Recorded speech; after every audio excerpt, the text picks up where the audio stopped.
Chapter 764. Are you leaving later today? Shui Yaoyao tilted her head towards Feng Shang. Feng Shang stuttered, nodding his head. No one knew how many times they had trained together after losing the semi-finals. What was worth celebrating was that his efforts were finally starting to show results. When he turned around, Yin Weiyao leaned against the door frame, a cigarette dangling from his lips. You're playing in an internet cafe. I can stay till 9. Shui Yaoyao reported the time. Feng Shang refused to back down. I can stay at Uncle's place. Cough. Yin Weiyao choked. You don't have to stay. Feng Shang was stubborn. Why? Yin Weiyao. Would I say I'm afraid of being misunderstood as gay? You're still young, you can all go home. Yin Weiyao flicked his cigarette. Just remember what you want to achieve. Time always passed very quickly during training. Yin Weiyao was a veteran and he knew that while they were researching the other teams, they were also researching them. It wasn't just the esports industry, even ordinary gamers knew that there would be an international competition after the National League. At this moment, the Japanese, who were hailed as the godly team, were trying to calm down the commotion caused by their members the day before. What did I say? The manager pressed his forehead. Don't go out, don't go out. Watanabe sat across from him in a carefree manner. He was still handsome. Well, nothing happened, right? That's because Vice Captain is around. The abandoned doll-faced man was still fuming, pointing at the OK sticker on his face. Look at what you did to me. Watanabe coughed in embarrassment. Shouldn't you introduce the team? China's National League is just around the corner, isn't it? Hearing this, the manager suppressed his anger. His finger pressed the mouse beside him and clicked. Our old rival, Xiangnan, I believe you are familiar with them. This time, their fighting strength has improved. Before the manager could finish, Watanabe interrupted him. I've seen Xiangnan, let's take a look at Supreme Alliance. Supreme Alliance? Which team was that? The Japanese were confused. They glanced at the information and found the word Supreme Alliance at the end. This team. The person who was sitting on the balcony suddenly jumped down with a smile on his face. He looked very feminine and even his hair was long. However, he was obviously a man and yet he was so beautiful. Apart from Lin Feng didn't expect there to be another person. Furthermore, his demonic aura was a little more intense. Is there anything worthy of your attention? Or, Hoshino, did you bring them to watch the revival match because of Supreme Alliance? Don't disturb me. Hoshino pushed her away. Ayayaya, is this how you treat me, the captain? That's right, the bewitching man was the captain of the Japanese team, Yusishin. Hoshino tilted his head, changed his position, and continued to sleep. Yusishin didn't make a fuss, he propped up the side of his face. Seems like it's true. Let's take a look at Supreme Alliance and see what's so special about them that my vice captain has to come personally and cause trouble for 2 kids. The troublemaker, Watanabe, shrunk his neck. Their captain was beautiful, but she wasn't someone to be trifled with. The agent changed the video material. But Supreme Alliance had been silent for a long time. Therefore, the information on the battle was not very complete. Chapter 765. Even though they are good, I feel that Xiangnan is cooler. The youth pointed at the video. For example, this person's technique looks impressive but Watanabe mentioned that he would be able to resolve it. The person the baby-faced man was referring to was none other than Qin Mo, an immature team. Yusishin arched his brow. He is quite handsome. Does their team choose their members based on looks like ours? He was asking Hoshino. Hoshino couldn't be bothered with him.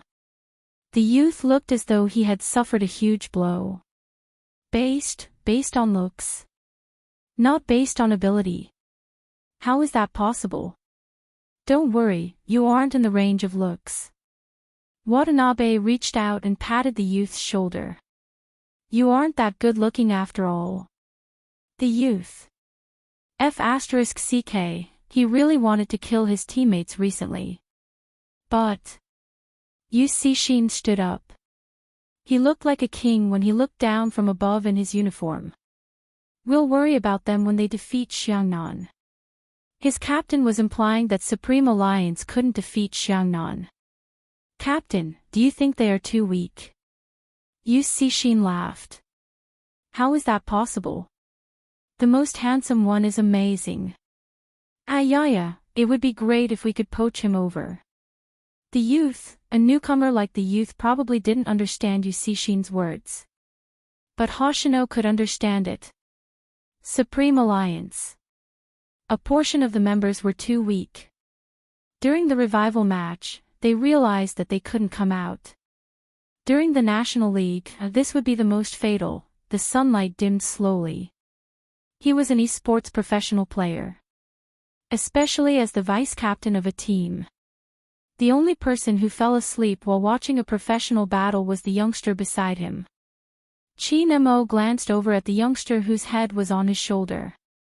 He removed the notebook and pressed his hand on the man's head. Her silver hair was soft, and when it slid through his fingers, it was easy to like the feeling. Bo Jiu woke up immediately.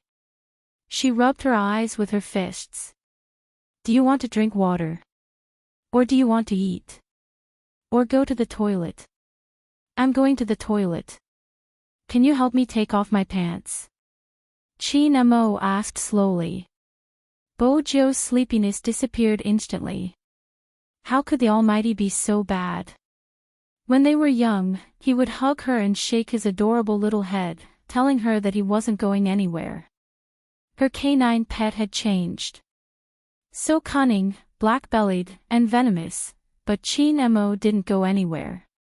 It felt good to touch the youth. The Almighty must have made a mistake. She should be the one caressing his head. Whose pet was he? Seeing that the other party was sick and that his illness was related to her, she decided to let him go. Bo Jiu didn't say anything since it felt good to be touched. Qin Mo smiled faintly. Bring me a book. Novels. Bo Jiu found it a good way to pass the time. Qin Mo glanced at the youngster. Poetry collection. After all, I'm not like a certain someone who can't understand overbearing CEO falls in love with me, my little surrogate wife, and sugar daddy, come and feed me. Can't this joke pass? She didn't read those books either.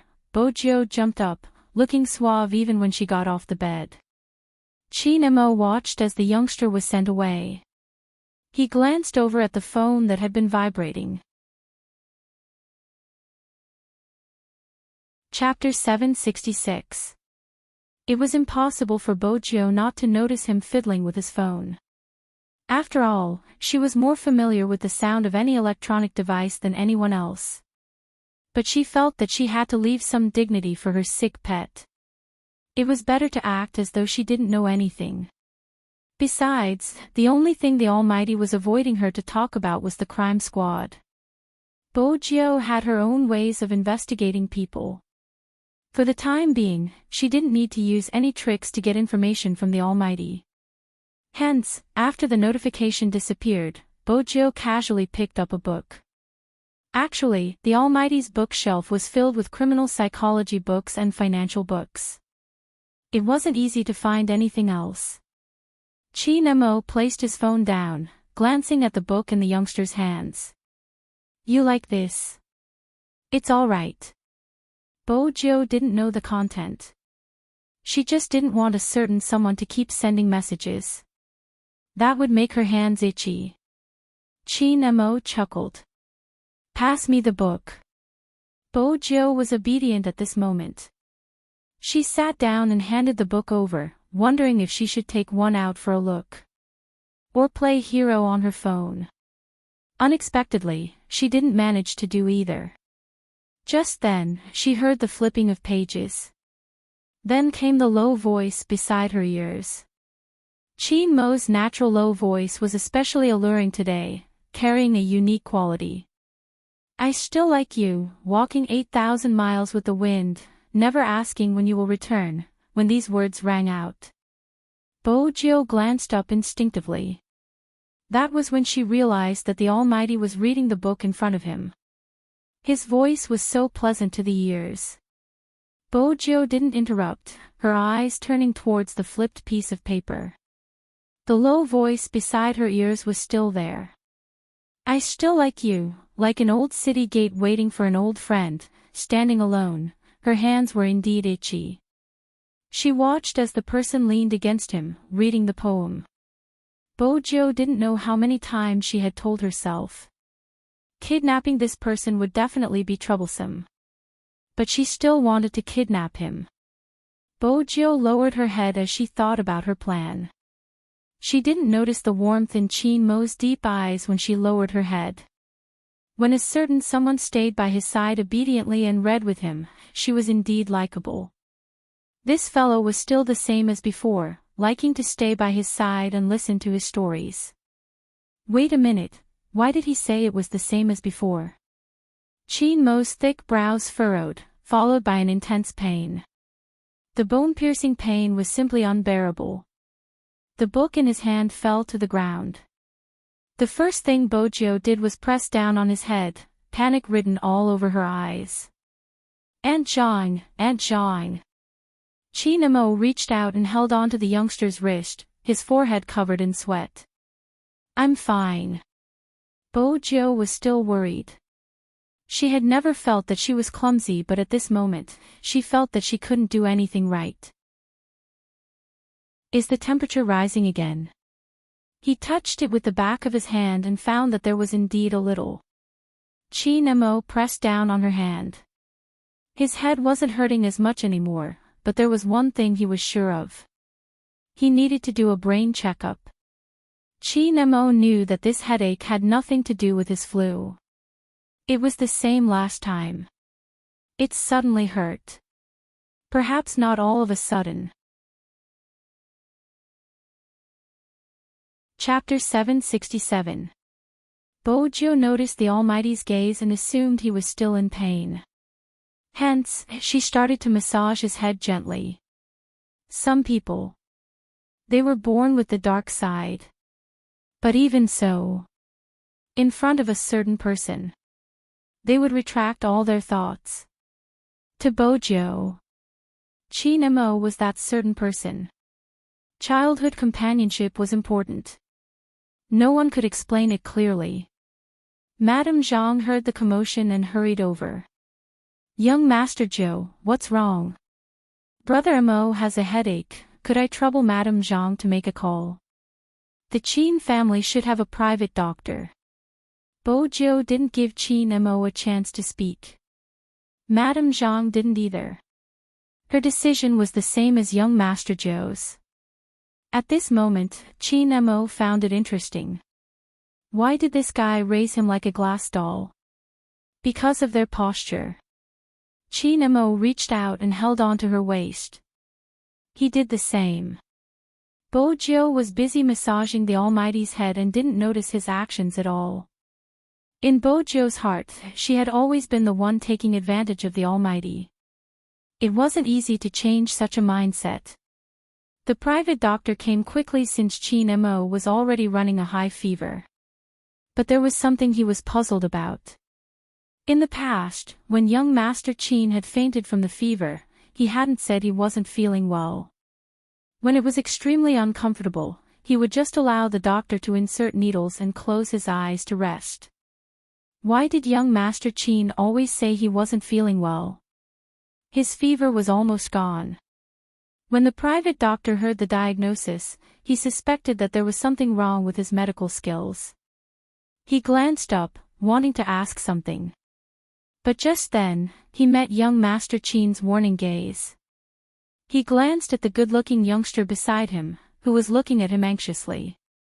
Then he turned to young Master Qin, who had recovered but insisted that he wasn't feeling well. The private doctor understood very well what this meant. He coughed softly. Bojiu watched as he kept the stethoscope and smiled faintly. "Doctor, how is Brother Mo?" "The fever is gone, but young Master Qin is still very weak." When saying this, the private doctor's face didn't change, but he still felt guilty. "I'm afraid that he will get worse tonight, and he needs someone to accompany him at all times. It's best to take his temperature every hour and give him a head massage when necessary." Bao Jiu listened attentively and memorized almost everything he needed to remember. "All right." The private doctor glanced at the person lying on the bed again. After receiving the hint, he added, "It's best if someone can keep watch at night. Usually, viral colds get worse at night." "Is that so? Do we need to continue the drip for Brother Mo?" Bojiu arched a brow. The private doctor hurriedly said, "There's no need for that. Now that young Master Qin was full of energy, what else would he need to inject within 4 drip? Do I need to take any medicine?" The private doctor wanted to say that there was no need. The person behind the youngster nodded. Only then did the doctor change his tone. "Yes, the medicine is below. I'll give it to Aunt Zhang later." "All right." Bojiu got the answer she wanted. She tossed the doctor aside and pulled the blanket over him. The private doctor had never seen anyone take care of young Master Qin like this. He really wanted to wipe his sweat. But he didn't dare to do anything. Young Master Qin's gaze was clearly saying, "Hurry up and leave." The private doctor immediately took his leave and disappeared very quickly. After all, even he felt that his young master was too shameless. Chapter 768. Bojiu used a never-before-seen patience to take care of Qin Mo. Honestly, she wasn't someone who knew how to take care of others. But this time, she knew to adjust the pillow for him. Of course, there was also his temperature. Bojiu felt that it wasn't easy to take his temperature. She had to suppress her urge to take advantage of him. That wasn't good. But on second thought, it was rare to see the Almighty so weak. He was a sickly beauty in white pajamas with black hair and a poetry book in his hands. She would take advantage of him.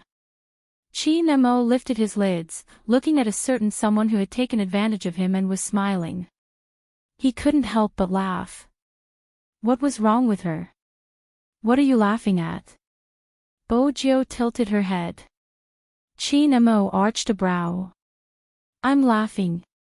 "Of course, are you laughing because of my handsomeness?" Bojiu passed him another book. Sometimes, listening to the Almighty read was a form of enjoyment. Since he was a criminal psychologist, he would definitely know what tone to use to read the words. It would be easier to move a person's heart. With the Almighty's skills, he would be able to become famous quickly if he was a CV. But, with that thought, Bojiu realized a problem. The person sitting in front of her. Did he even know how to hypnotize people? Qin Mo flipped open the book in his hands, his voice casual. "Tell me about your childhood." "Childhood?" Bojiu glanced over, pushing her bangs to the back of her head. "I loved fighting." She wasn't sure why the Almighty was asking about her childhood. But she knew it was probably to test her. The Almighty had been investigating her. He only started from the Fu family. They couldn't find anything. Bojiu was sure of that. But the rest, unless the Almighty had found something else. Bojiu was still smiling, it was a habit. "Brother Mo, what about when you were young?" She really wanted to hear what her canine pet thought of her. They started talking about such topics. It wasn't within her expectations, but it wasn't bad. Reading at home. Qin Mo's voice was calm. "Sometimes, I would join the armed forces." Bojiu listened to his activities, a phrase appearing in her mind. A real warlord's son. But, what else? The Almighty hadn't mentioned her. He had to get the whole thing out of her. Chi Nemo closed the book in his hands. Nothing else. Nothing else. Bo Jio stilled. How could there be nothing else? Chi Nemo noticed that the person in front of him kept looking at him. He arched a brow. What's wrong? No. Should he say that he was disappointed? That shouldn't be the case. But he couldn't explain it clearly. This doesn't seem right. But why weren't there any others? When Bojio lowered her lids, she smiled and continued, I thought someone like Brother Mo would have been to many places when he was young since he is of mixed blood. No. Chi Nemo replied instinctively. Then he glanced up. Perhaps I have, but I can't remember. What did forget mean? Bojio glanced at him. Chi Nemo glanced over. Grandfather said he brought me to America, but I have no recollection of it. It's the same with other things, I lost a period of memory. Bojio hadn't expected such an answer. He had never seen anyone so calm when they said that they had amnesia. Chapter 769. The personal doctor you saw just now would occasionally check on my mental state. Chi Nemo chuckled with a hint of mischief in his voice. Do you think my mental fortitude is better or his mental fortitude is better? Bojio understood. The Almighty had never been cured. Based on his battle experience, he was confident. The Almighty had never tested anyone's mental state in front of her before. But everything had to do with the fact that he had washed his hands. Bojio hadn't forgotten. Who had caused her such a huge loss? Hence, a normal psychologist wouldn't be able to deal with the Almighty. Did that mean the amnesia was selective? Fortunately, it's just my childhood. Also, why was his hand injured so badly? What was with the water covering his head? Chi Nemo glanced down at his hand, his gaze sinking. Bojio wanted to say, but you had me when you were young. But she thought about it. She lifted her head and drank the water in her hand. Then a faint smile. It had started from the day she had left. Her father had told her. It was best to forget about her pet. It was a form of protection. But, Bojio narrowed her eyes. No one would lose their memory for no reason. Especially when it was selective. Bojio wanted to know what exactly had happened to the Almighty for her pet to forget himself.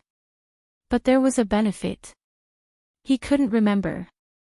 She didn't have to worry about the Almighty guessing her identity and could speak casually. Bojio chuckled. It was interesting when I was young. I met an extremely beautiful little boy, but his eyes were so big that they were on top of his head and he looked at everyone as though they were germs. In the end, he couldn't defeat me and became my pet.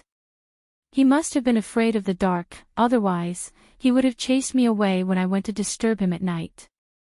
He wouldn't have given me half of his bed every time. More importantly, he was comfortable to hug, but he always refused to let me hug him. Don't you think he was too shy? Chi Mo's voice turned cold. Who is the little boy you are talking about? Your idol, Hoshino. Bojio hadn't expected the Almighty to misunderstand and felt as though she had dug a hole for herself. No. It's best if he's not. This kind of boy who has been lying since he was young and slept with him must be very cunning. If you see this kind of person in the future, stay away from him, understand? As soon as Chin Mo finished speaking, the young man smiled. For some reason, she looked especially happy and nodded vigorously in agreement with his argument. Seeing that the effect was good, Chin Mo thought about it and decided to blacken his childhood love rival to the end. People with eyes on the top of their heads are probably too arrogant. Why do you want to be friends with them? So Brother Mo doesn't like him. I think he's rather cute.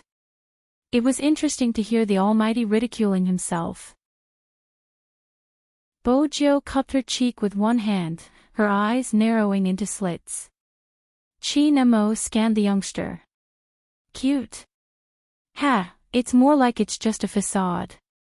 Great God, I hope you've recovered your memory and remember what you're saying now. Bojo couldn't take it anymore.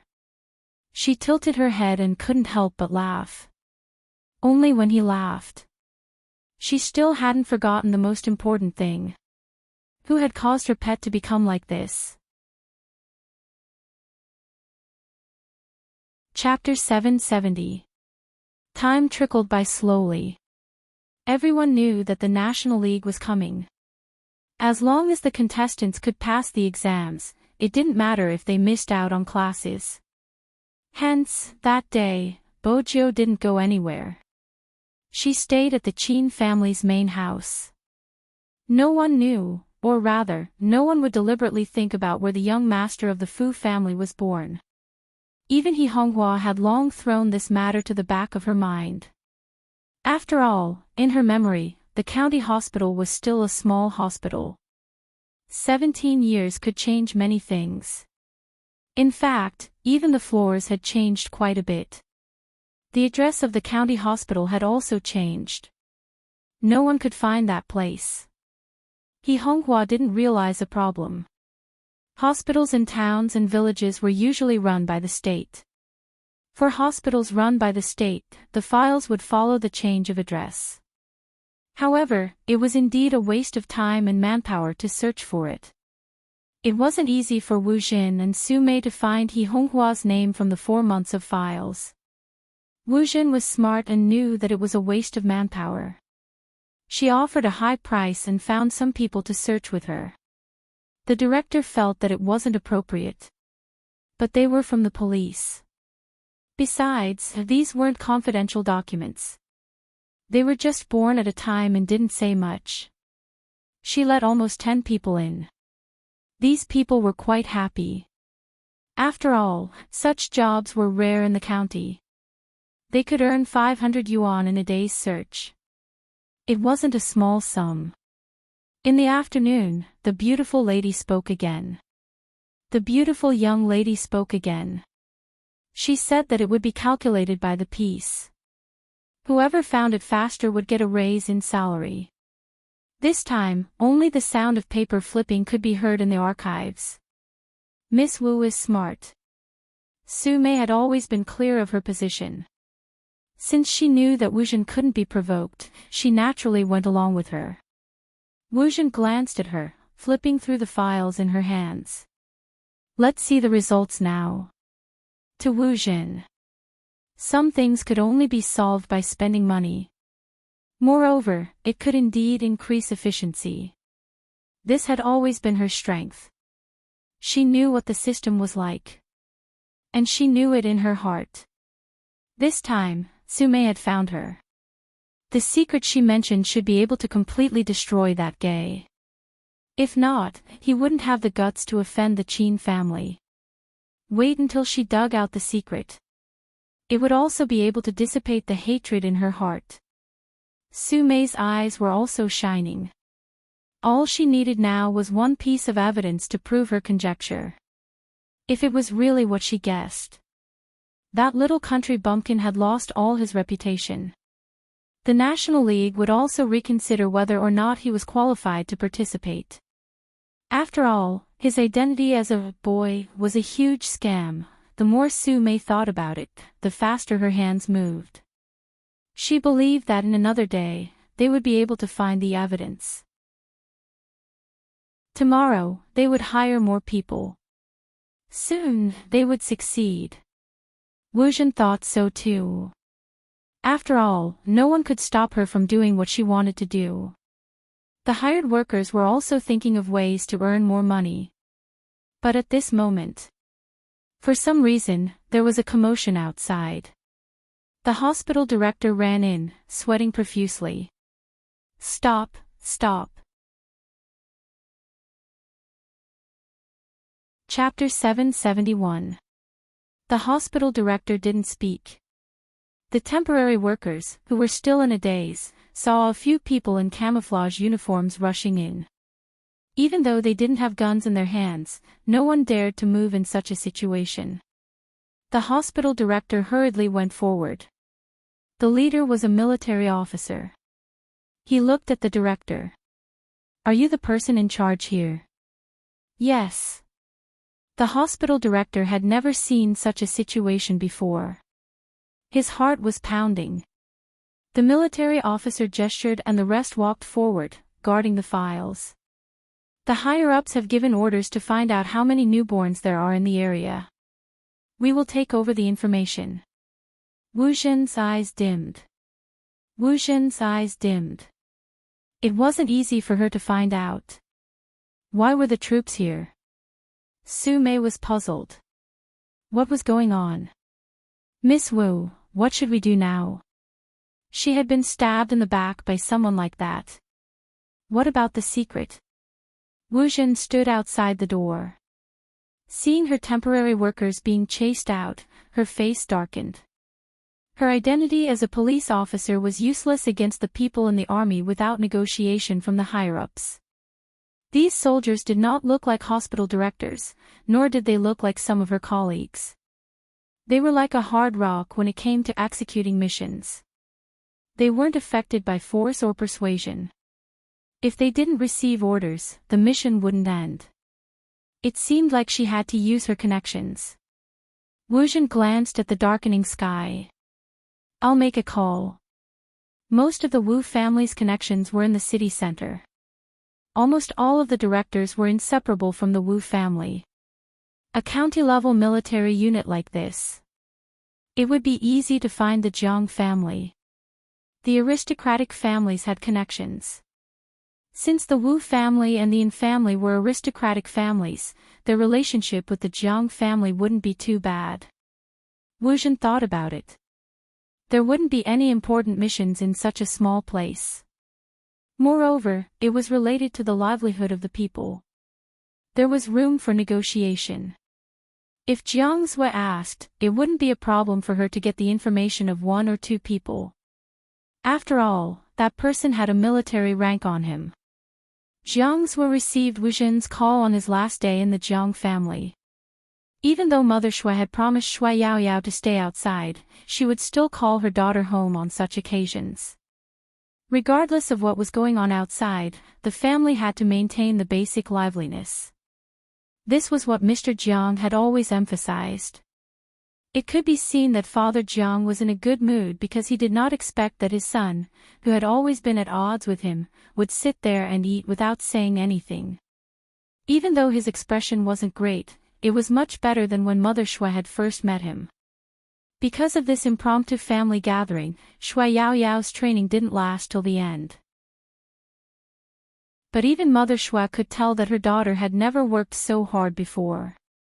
Looking at her face, which was no longer round, Shui Mining couldn't help but sigh. Mama Shui didn't dare to put food in Shui Yaoyao's bowl. He was afraid that he would agitate Jiang Zue again. He didn't want to see a loving mother and a filial son. Old Jiang also said that some things and some words should not be said in front of Jiang Zue. Brother Shui, who was sitting beside her, frowned when he saw Yao Yao. "Sis, did you lose weight?" As soon as he said that, Jiang Zue, who had been eating silently, put down his chopsticks and wiped the corners of his mouth with a napkin, his eyes fixed on Yao Yao. The atmosphere was a little tense. Brother Shui regretted what he had said. Shui Yaoyao, on the other hand, was much braver than before. After she finished the pork ribs, she lifted her head and smiled. "There has been too much training recently, so everyone lost weight. It's normal." Chapter 772. Jiang Zue looked at her, placing the tissue down. Brother Shui heaved a sigh of relief. He admired his brother, but at the same time, he felt pressured. Shui Yaoyao had indeed lost weight. The clothes she used to wear were a little shaky. Even her battle uniform had been changed by Feng Yi.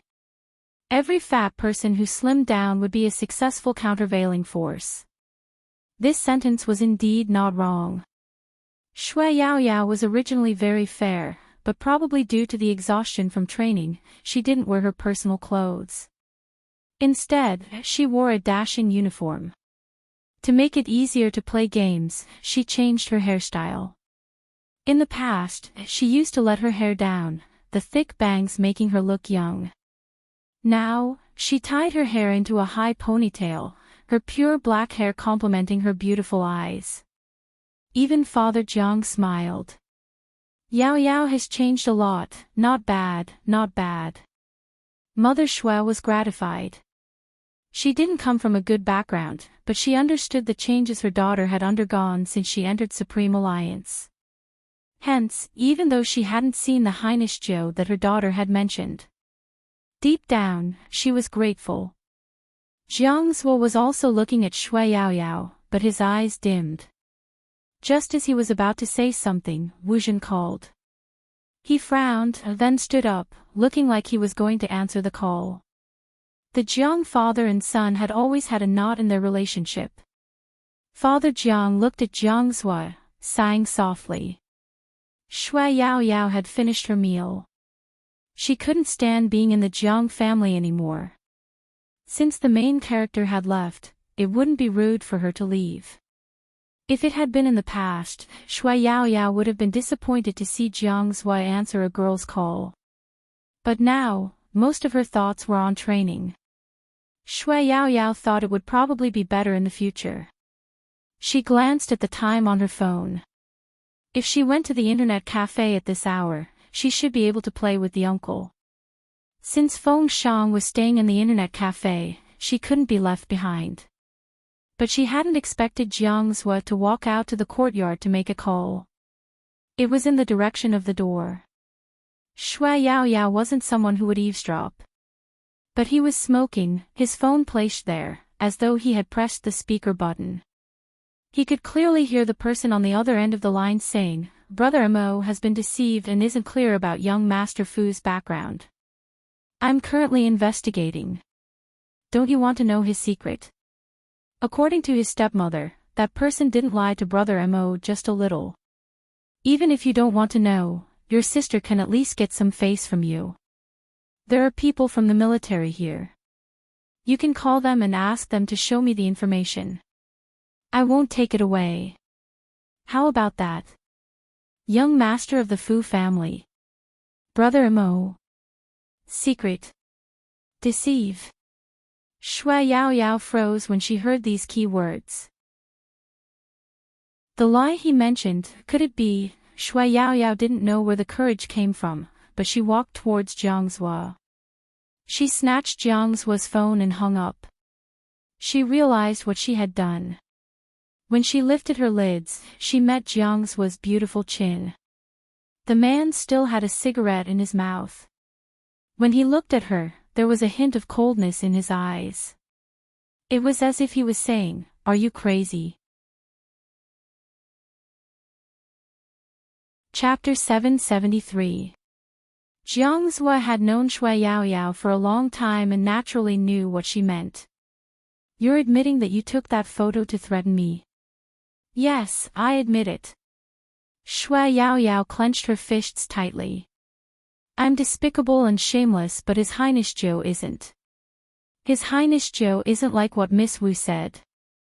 Jiang Zuo suddenly laughed, the coldness in his eyes sending chills down her spine. "You gave up on threatening me because of someone else. That's infuriating." "Shui Yaoyao, what would you do if I said I didn't agree? Would you run to your mom or dad and say that you seduced me? Those photos." Shui Yaoyao's face was pale as though all the life had been sucked out of her. Jiang Zuo walked towards her, his voice low. "I don't care, it's just a half-naked upper body, you can copy it however you want." Shui Yaoyao shuddered. She was useless, she couldn't protect the person she wanted to protect. That person told herself. Even an ordinary girl had the right to dream. If the secret was exposed, what would it be like? It wouldn't just be coke splashed on her. She recalled the first time that person failed. The silver hair that covered her eyes. The moment she looked at the game page, the moment of confusion, the bleeding fingers. No one cared. They only cared about winning or losing the game. There would even be people who would come out to despise the youngster, even if he was already covered in injuries. Jiang Zuo looked at Shui Yaoyao's expression. His eyes were cold. You care so much about that kid from the Fu family. Let me see how much you care about him. I can choose not to help Wu Jin, but you have to accompany me until I'm satisfied. Shui Yaoyao froze, looking at Jiang Zuo in disbelief. She wasn't a child anymore. She understood what he meant by, come and accompany me until I'm satisfied. Jiang Zuo held a cigarette. Why? You can't do it.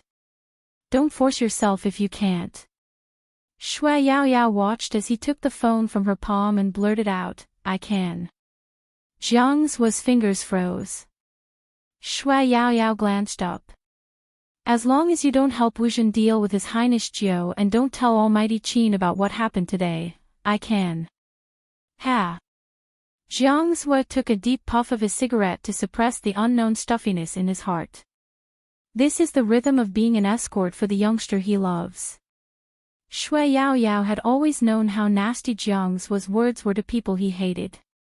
But, this time, she did not dodge. You're the one who made the request. I thought you would hate me.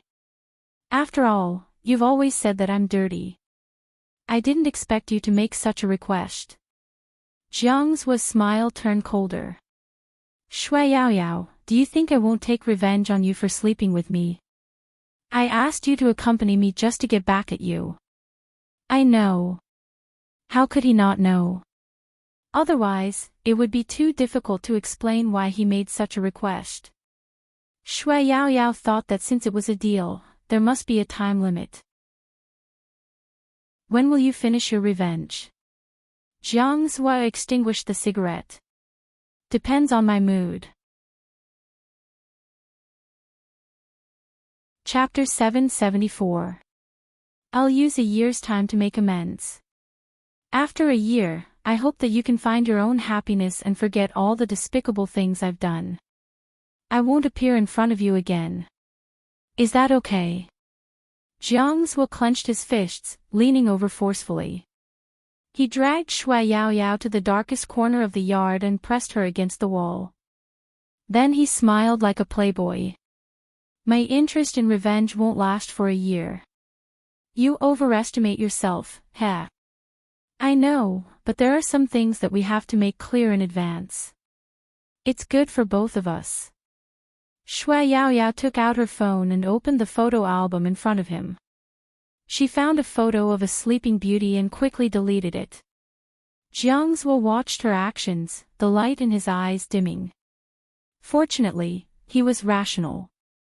Otherwise, he would have shouted for her to stop. That was crazy. He had never liked to threaten others. But this time, he didn't know what was going on. She probably wanted to take revenge. Sometimes, he really wanted to ask her. Didn't she say that the photo was important to her and that she just wanted to keep it to remind herself that she liked him? But now, she deleted the photo for someone important.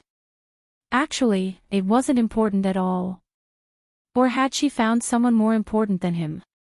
For example, Spade Z, Jiang Zuo thought she had a chance to get close to that kid. With Qin Mo around. That kid was like a prey that had already been marked. It was just a matter of time before anyone could escape from Qin Mo's hands. He had never thought of agreeing to Wu Jin. He didn't like to abuse his privacy. Or was he the same as those people in her eyes? Jiang Zuo lowered his head, looking at the empty photo album with an indescribable frustration. Shui Yaoyao saw his expression and thought he was still worried. I don't have a computer and I can show you my email. There are no backups. I know I'm not trustworthy in front of you. You can take your time to test me. Does your Highness Jiao know about such a huge sacrifice? Jiang Zuo laughed again, but this time, his fringe covered his face. Shui Yaoyao's gaze froze. She doesn't need to know. But she had to tell Her Highness Zhou that Wu Zhen was investigating. How touching. The last trace of warmth in Jiang Zuo's eyes was sucked away. He suddenly bent over and bit Yao Yao's lips. The scent that belonged to a man poured in at once. At that moment, Shui Yaoyao's mind went blank. When she looked at him again, she realized that the vengeance had begun. Far away in the county hospital, Wu Zhen looked at her phone that had been hung up. When he called again, the other side didn't even pick up. Even the look in his eyes changed. She clutched her phone tightly in her hand. What was going on with Jiang Zuo?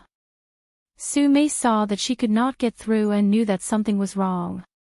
She said, "Young Master Zhang's phone is not working. Miss Wu, you could try to find someone else." The rank of the troops stationed in the county should be very low. It could be your friend or old Wu's friend. Wu Zhen had wanted to get Jiang Zuo to do it quickly since the Jiang family's military power was second only to the Qin family. But Su Mei was right. There was no need to hire a broadsword for such a small place. After thinking it through, Wu Zhen dialed her grandfather's number. Chapter 775. He instructed Wu Zhen to pass the phone to the officer in charge. Wu Zhen could tell from his aura that there wouldn't be a problem. Unexpectedly, the officer answered the call, but said to the other party, "This matter is not under your jurisdiction. You have no right to ask." The officer turned to Wu Zhen.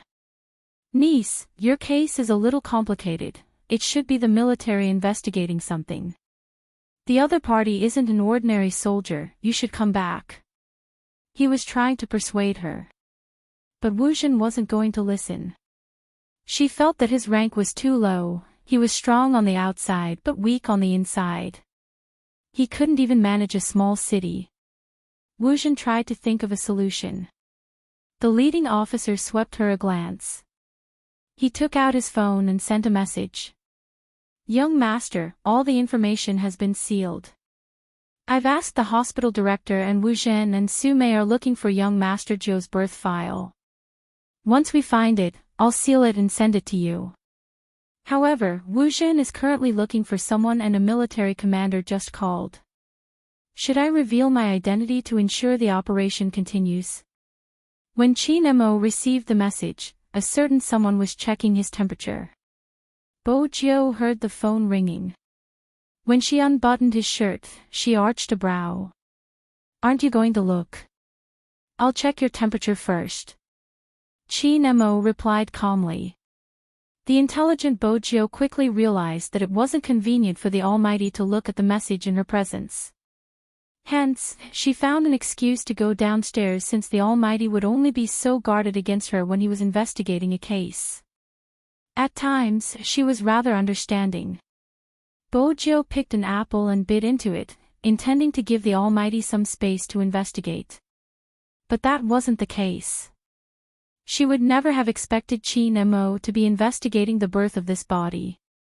Qin Mo turned on his phone. While the youngster wasn't around, he made a call.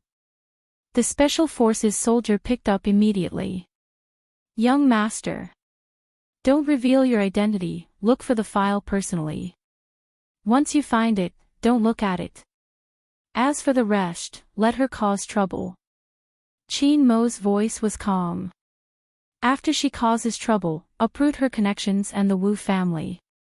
If the Wu family wants to interfere with the military, they will be punished according to military law." "Yes." The Special Forces soldier couldn't help but feel a chill down his spine. Young Master's methods were still the same as before. It was really a sharp blade that could not see blood. Everyone knew that if he were to reveal his identity now, Wu Zhen wouldn't look for anyone else. "I will also settle down." But he did not want to be exposed. With Miss Wu's temperament, she would probably break more and more rules. At that time, he would make his move.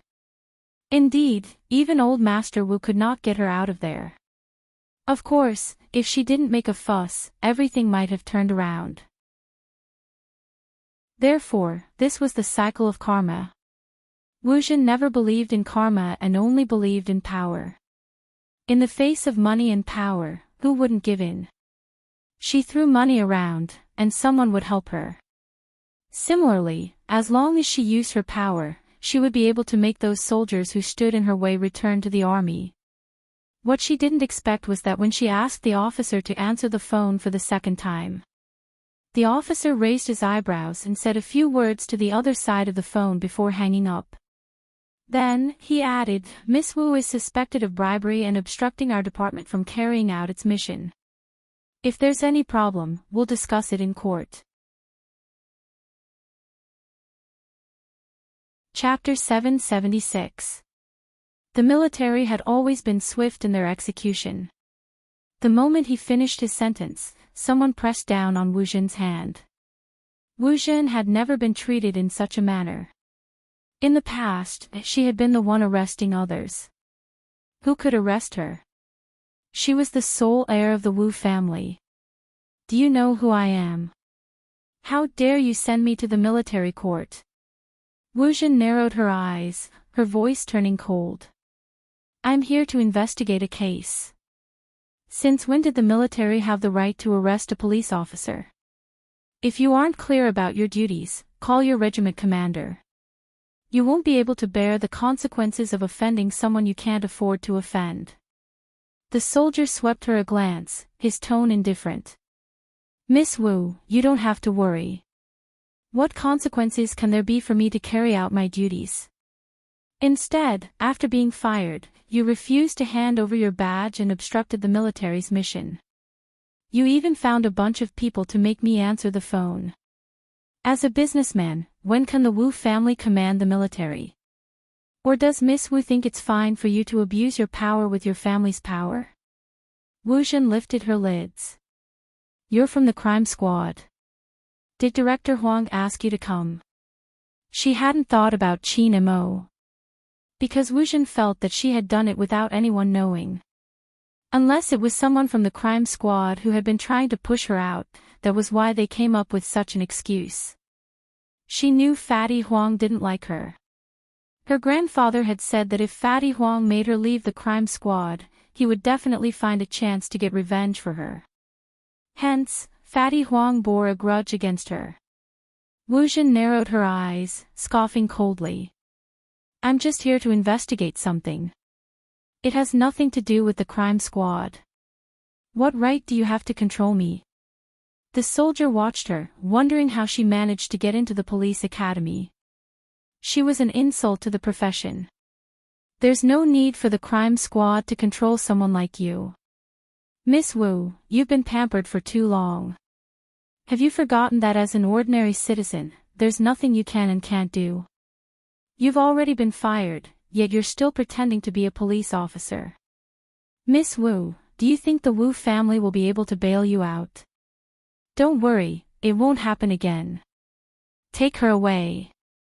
Wuzhen clenched her fists at the last word.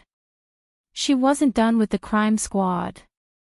Wuzhen was brought to the military vehicle and Su Mei couldn't escape. Those who stayed behind continued to look through the files.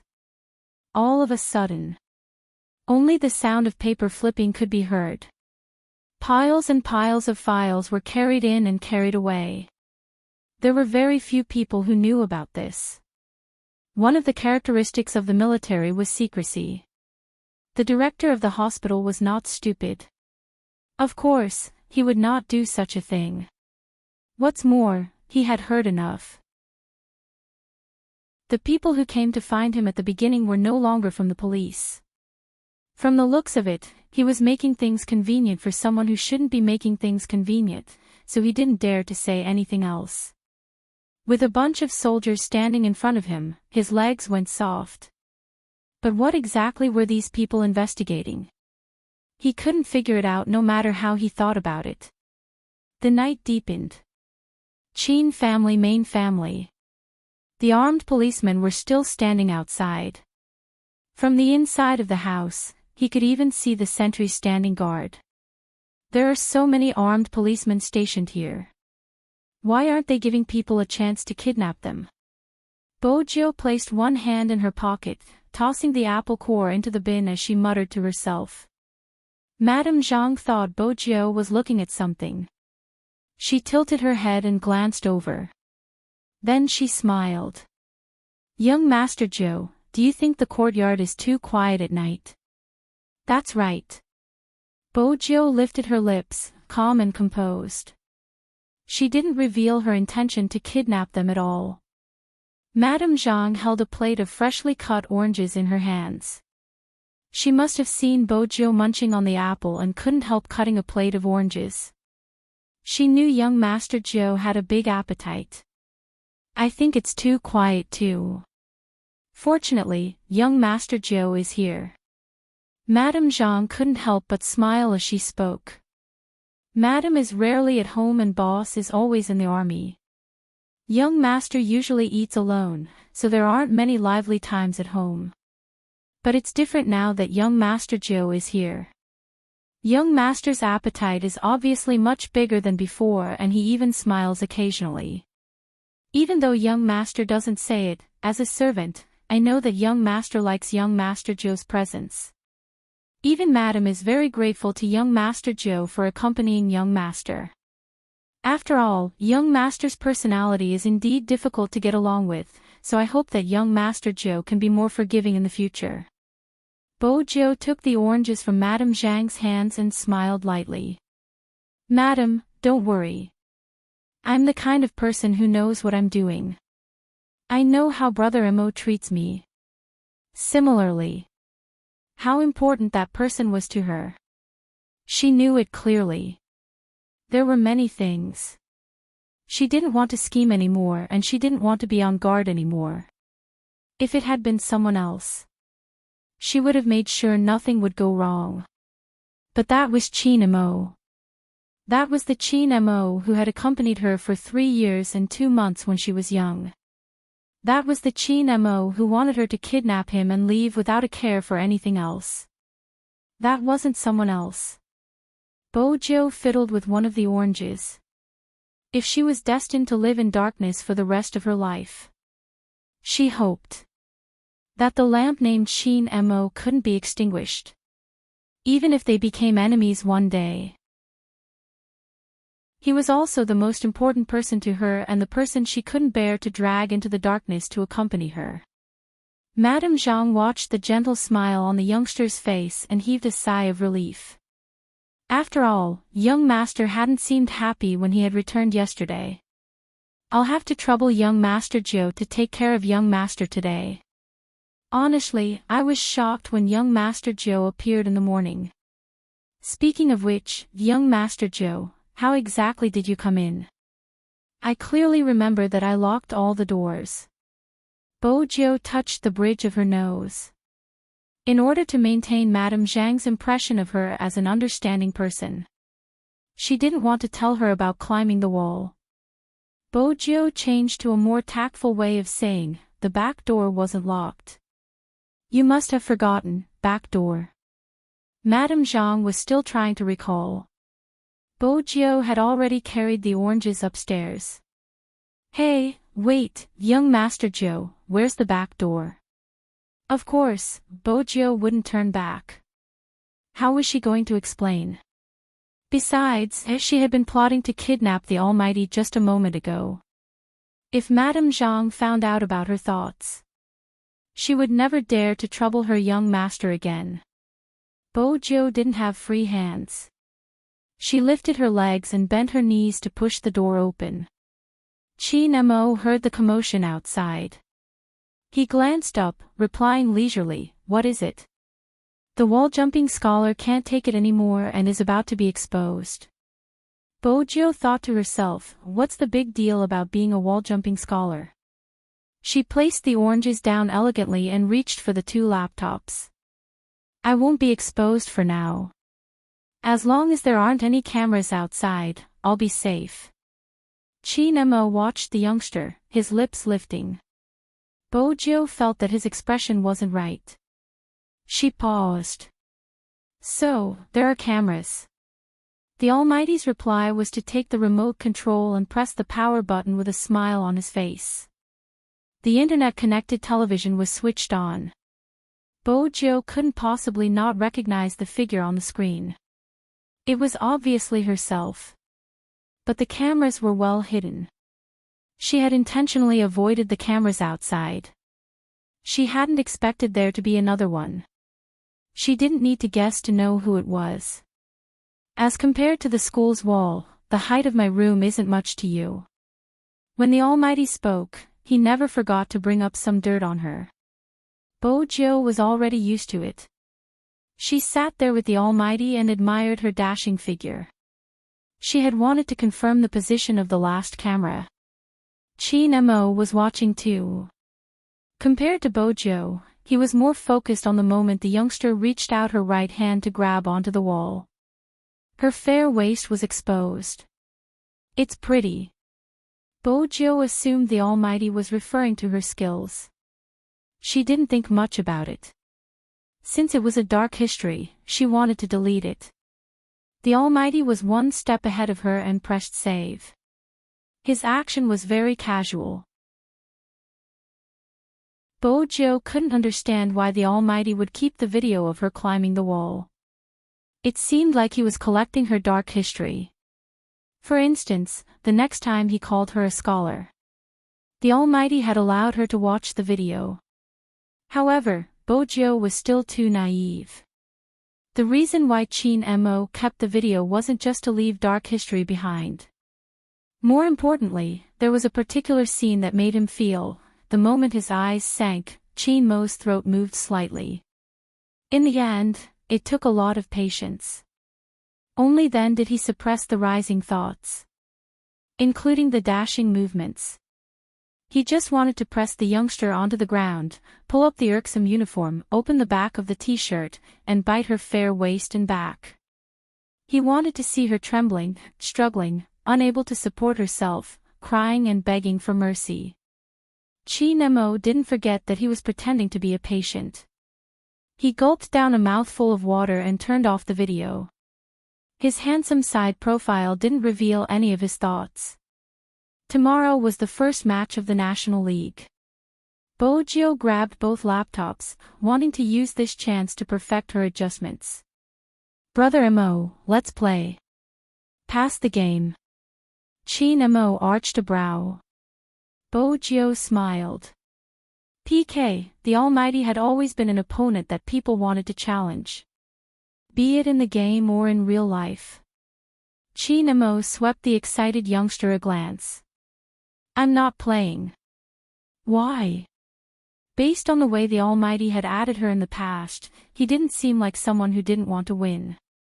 Chin Mo watched her, his tone calm. Because I won't PK with someone I like. Bojo hadn't expected such an answer. She stilled. She moved the laptop away. Next, she carried Princess up and rubbed him into a bowl. It wasn't easy to reply to the Almighty's words. Princess really wanted to bite him.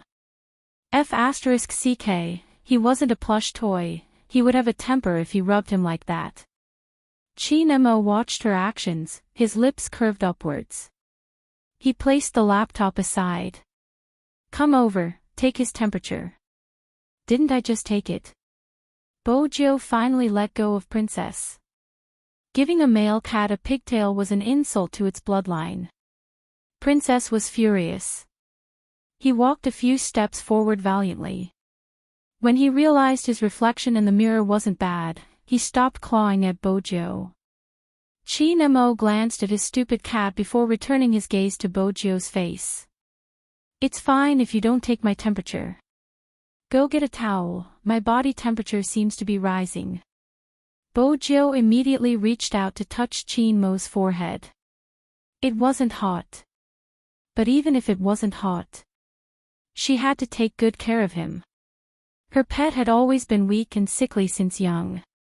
She pulled open his collar and placed the thermometer inside. Bojo took a closer look and realized his face hadn't recovered. His lips were still pale. Almighty Chin had put in a lot of effort to make himself look weak. One of them was the art of expressing one's emotions. He looked at the person in front of him, so clean that he could almost see the layers of fur. Her posture was one that he was satisfied with. He couldn't help smiling. When Bojiu saw the smile, she was reminded of Madame Zhang's words. She suddenly had the urge to confess everything. But Bojiu knew better than anyone else. The issue between them had never been a matter of gender. One of them was in the light while the other was in the dark. He had his own rules. She had her own protection. Just looking at the Almighty, Bojiu would always be reminded of the time when she wanted to buy him. Even though she knew she couldn't have him, she still wanted him. But Bojiu understood. She couldn't touch someone like the Almighty so easily. Of course, she couldn't bear to touch him. She wouldn't let go of anyone who touched him. In reality, Bojiu didn't just nibble on an apple when she went downstairs. More importantly, he was communicating with Lawyer Bai. As a lawyer, regardless of how young he was, he would always have his own way of hearing things from the past. Including the Almighty's hand injury. Lawyer Bai was indeed reliable. In less than a minute, he replied, "You have to pay more for the Qin family's matter." Sure. As long as she could find out what exactly happened. The international serial murder case. Lawyer Bai's message was short but every word was useful. All the information has been sealed. If you want to find out more, you will have to hack into the crime squad system. Everything about Qin Mo isn't ordinary, especially his past. I advise you not to investigate him casually, it's hard to say how deep his waters are. Bojiu chuckled. My waters are deep too. I'll send you the money when I get home and give you preferential terms. Lawyer Bai, are you going to dismiss me with just one sentence? MH. Lawyer Bai's tone didn't change. Special forces, that's all I know. From a lawyer's perspective, the case wasn't handled perfectly because Qin Mo misunderstood someone. But no one knows why he jumped into the water to save a criminal. This is an international case and it's hard to investigate the cause of his injury. You can only rely on analysis. But there is one thing, ever since that day, he hasn't been involved in the crime squad, he has been playing esports and managing the Qin group. Lawyer Bai's tone didn't change at all. Lawyer Bai's tone didn't change. This meant that the case was a knot in the Almighty's heart. As long as she knew the details of the case, she would be able to find out why the Almighty's hand was injured. Bojiu lowered her lids, still looking like the youngster. But there was only one thought in her mind. Chapter 777. The Almighty's call interrupted Bojiu's thoughts. But this time, it wasn't news from the special forces. Instead, it was from the crime squad. The words Little Huang flashed on the screen. Bojiu glanced at the caller ID, her hand pausing as she wondered who it was. For the Almighty to give her such an adorable nickname. Unexpectedly, the Almighty picked up the call calmly. What's up? The person on the other end of the line replied calmly, something big. Even though it was just 2 words, Bojiu could tell who it was. It was obviously Director Huang from the crime squad. Director Huang was equivalent to Little Huang. The Almighty's nickname was unparalleled. But there was one thing, the Almighty didn't seem to mind speaking in front of her. Bojiu could vaguely hear the other end of the line. About that woman, we already have an answer. Just like what you said, it's not that simple. There's a dating app that can locate nearby cars. Some drivers will post messages on it. If the girls are willing, they can provide their phone number to the driver, and the driver nearby will call the girl and send her home. But this kind of driver's car is usually registered with the software company, so there shouldn't be any problems. But the girl also confessed that it was because of that time that she contracted AIDS, and Once again, Bojiu was certain that Almighty Qin had no intention of avoiding her. Because when Director Huang paused, he asked, "And what?" "And we've checked, the car she left her phone number in doesn't seem to be the same car that came to pick her up. Although the driver also drove a BMW, it was clearly recorded on his dashcam that day that he picked up another girl.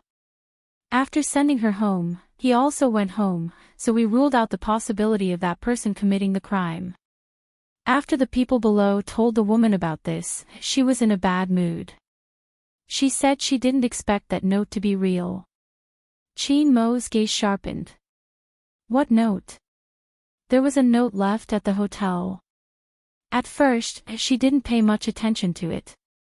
She thought it was a joke, but now that she thought about it, it was all premeditated. Because there was a line written on the note, "Guess who's going to be the next one to get sick?" Director Huang's voice was clearly softer as he spoke. Because if everything was premeditated, then the nature of this matter would be different. "Who do you think will be next?" It was obvious that this was a serial case. And if it is such a case, the perpetrator would then become a very unstable propagator.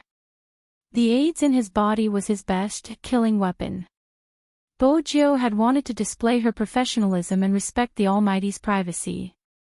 However, the Almighty had no intention of letting her go. He even directly asked about the details of the case. "Where did they have sex? Do you have the relevant hotel records?" "It's useless." The woman said she used her ID card to book the room because the man said he forgot to take the red wine in the car and wanted to get it first. He asked her to send the room number to his phone after she booked the room. That's not going to help. Bojiu couldn't help whistling. This whistle was coincidentally heard by the minion. His eyes widened, and his round and bulging body exclaimed, "What's going on?" Qin Mo swept the youngster a glance, replying calmly, "My cat." Director Huang felt that the answer was an insult to his intelligence. Whose cat would whistle?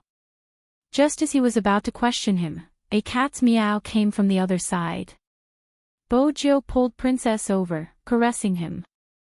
Princess wasn't just meowing, it wasn't just the tip of his hair. Did she think he didn't have a temper by caressing him? Qin Mo still looked sick, but his voice made them clench their teeth. "You should have heard it, he isn't peaceful today." Not only did this sentence tarnish his pet's reputation, it also caused Director Huang to swallow all the questions in his mind. She said listlessly, "Then ask your cat why it whistles." Qin Mo replied slowly, "We'll discuss that later."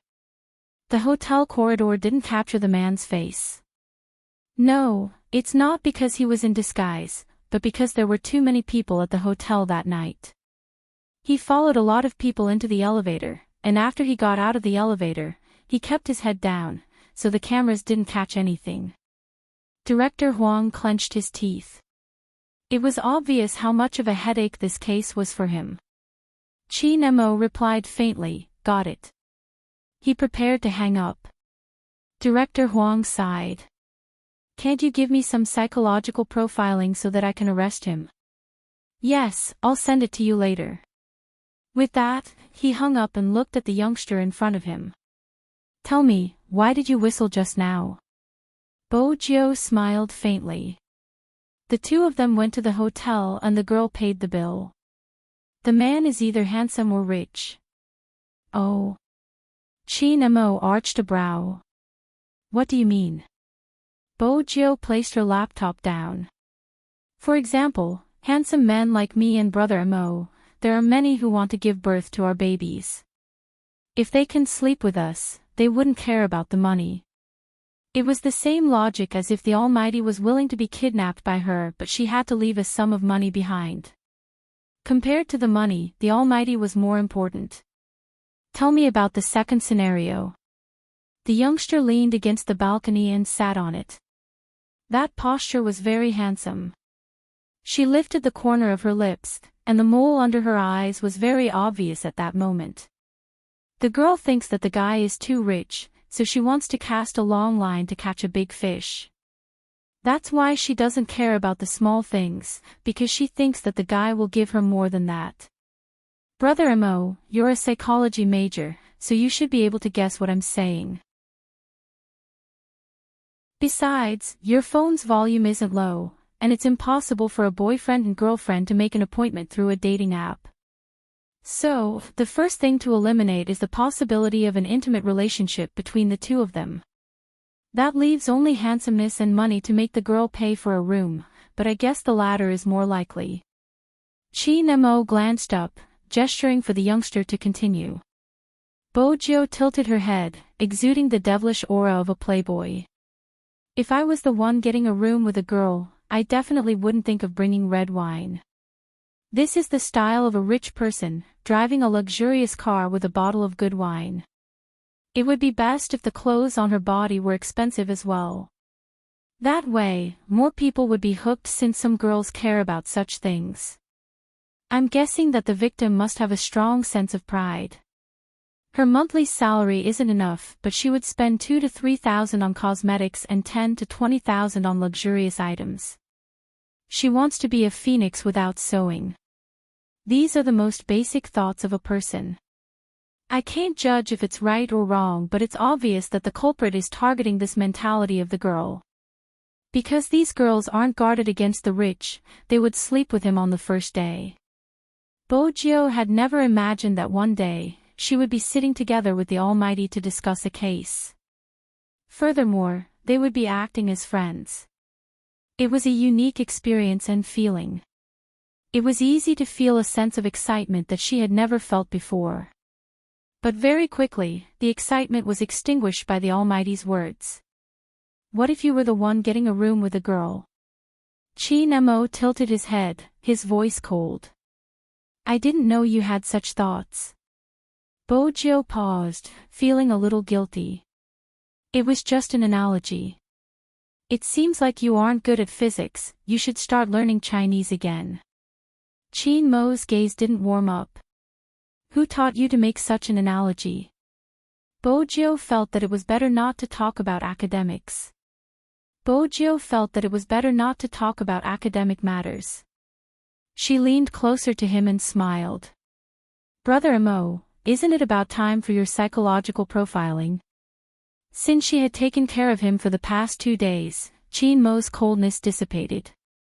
The culprit is between 25 and 35 years old. He isn't very handsome, but he isn't ugly either. He has a certain level of male charm and the smell on his body is very pleasant. He is also very particular about his clothes, clean and rich. He has a certain amount of free time and is extremely hostile towards vain women. He is unmarried. Bojo had only guessed that the culprit was clean and rich. How could the Almighty have guessed so much? The smell on his body is pleasant. How could he have guessed that? It was understandable that he wasn't married since married men would create a sense of distance. From Bojo's perspective, the culprit was also unmarried. Moreover, he was between 25 and 35 years old and had a certain level of male charm. Bojo had also guessed that he wouldn't be ugly. For instance, if he had a big belly like Director Huang, no matter how rich he was, girls wouldn't be willing to ride in his car or fork out money for him. Hence, the culprit definitely wouldn't look bad. In fact, his facial features were perfect and would be easy to spot. But the smell. Chi Nemo lowered his lids to look at the youngster's furrowed brows. The silver hair on the top of his head was fluffy. Chi Nemo lifted the corner of his mouth. Seems like the wall-jumping scholar isn't good enough. You didn't learn some knowledge in biology class. When a man and a woman are first attracted to each other, other than appearance, the scent they emit. Otherwise, why would some people take a shower before doing it? MH. Bojo didn't know how to reply. She pulled Princess over and started to caress him.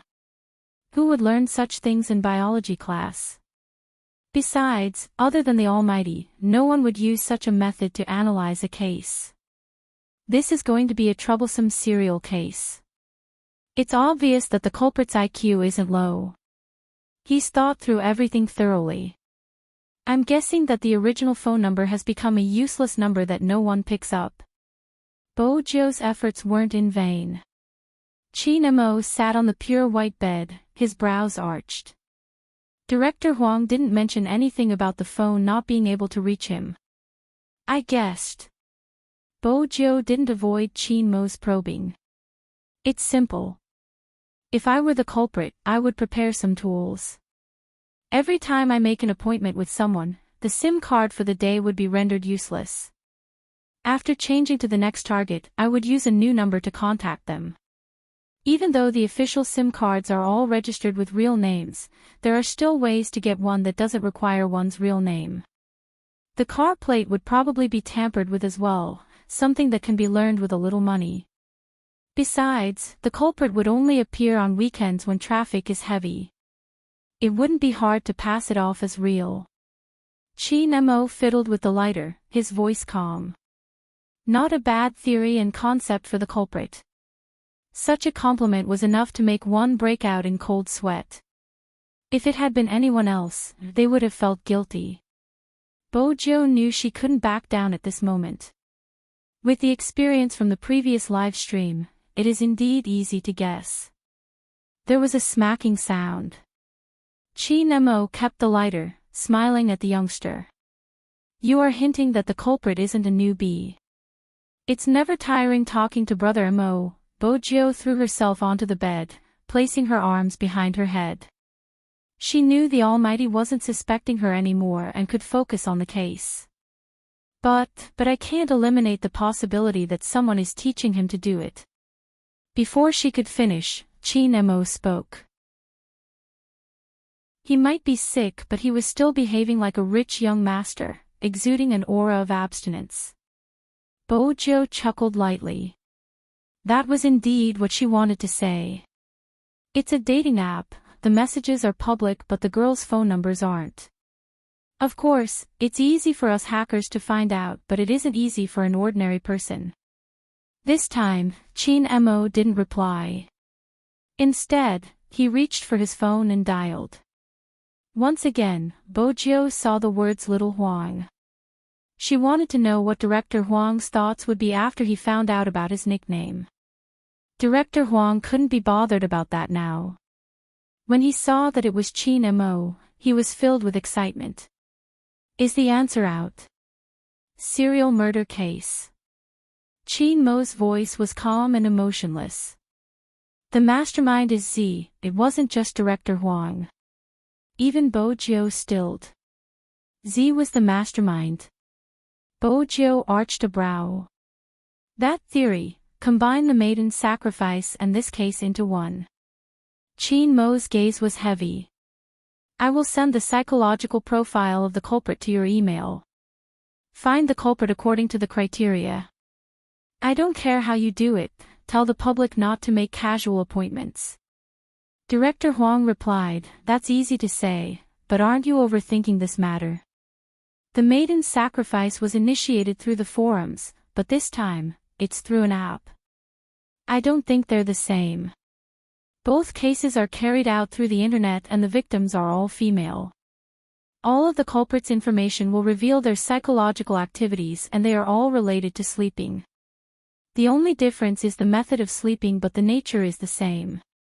Most importantly, no culprit would leave a note to inform the public that he is the culprit so that the police can find him faster. This is Z's second challenge to the crime squad. Chin Mo's every word seemed to hit the nail on the head. Director Huang's jaw dropped and he scratched his head. He scratched his head again. This is clearly a challenge to you. Our key case investigation unit has been implicated because of you. Don't make a move after you lock onto the target.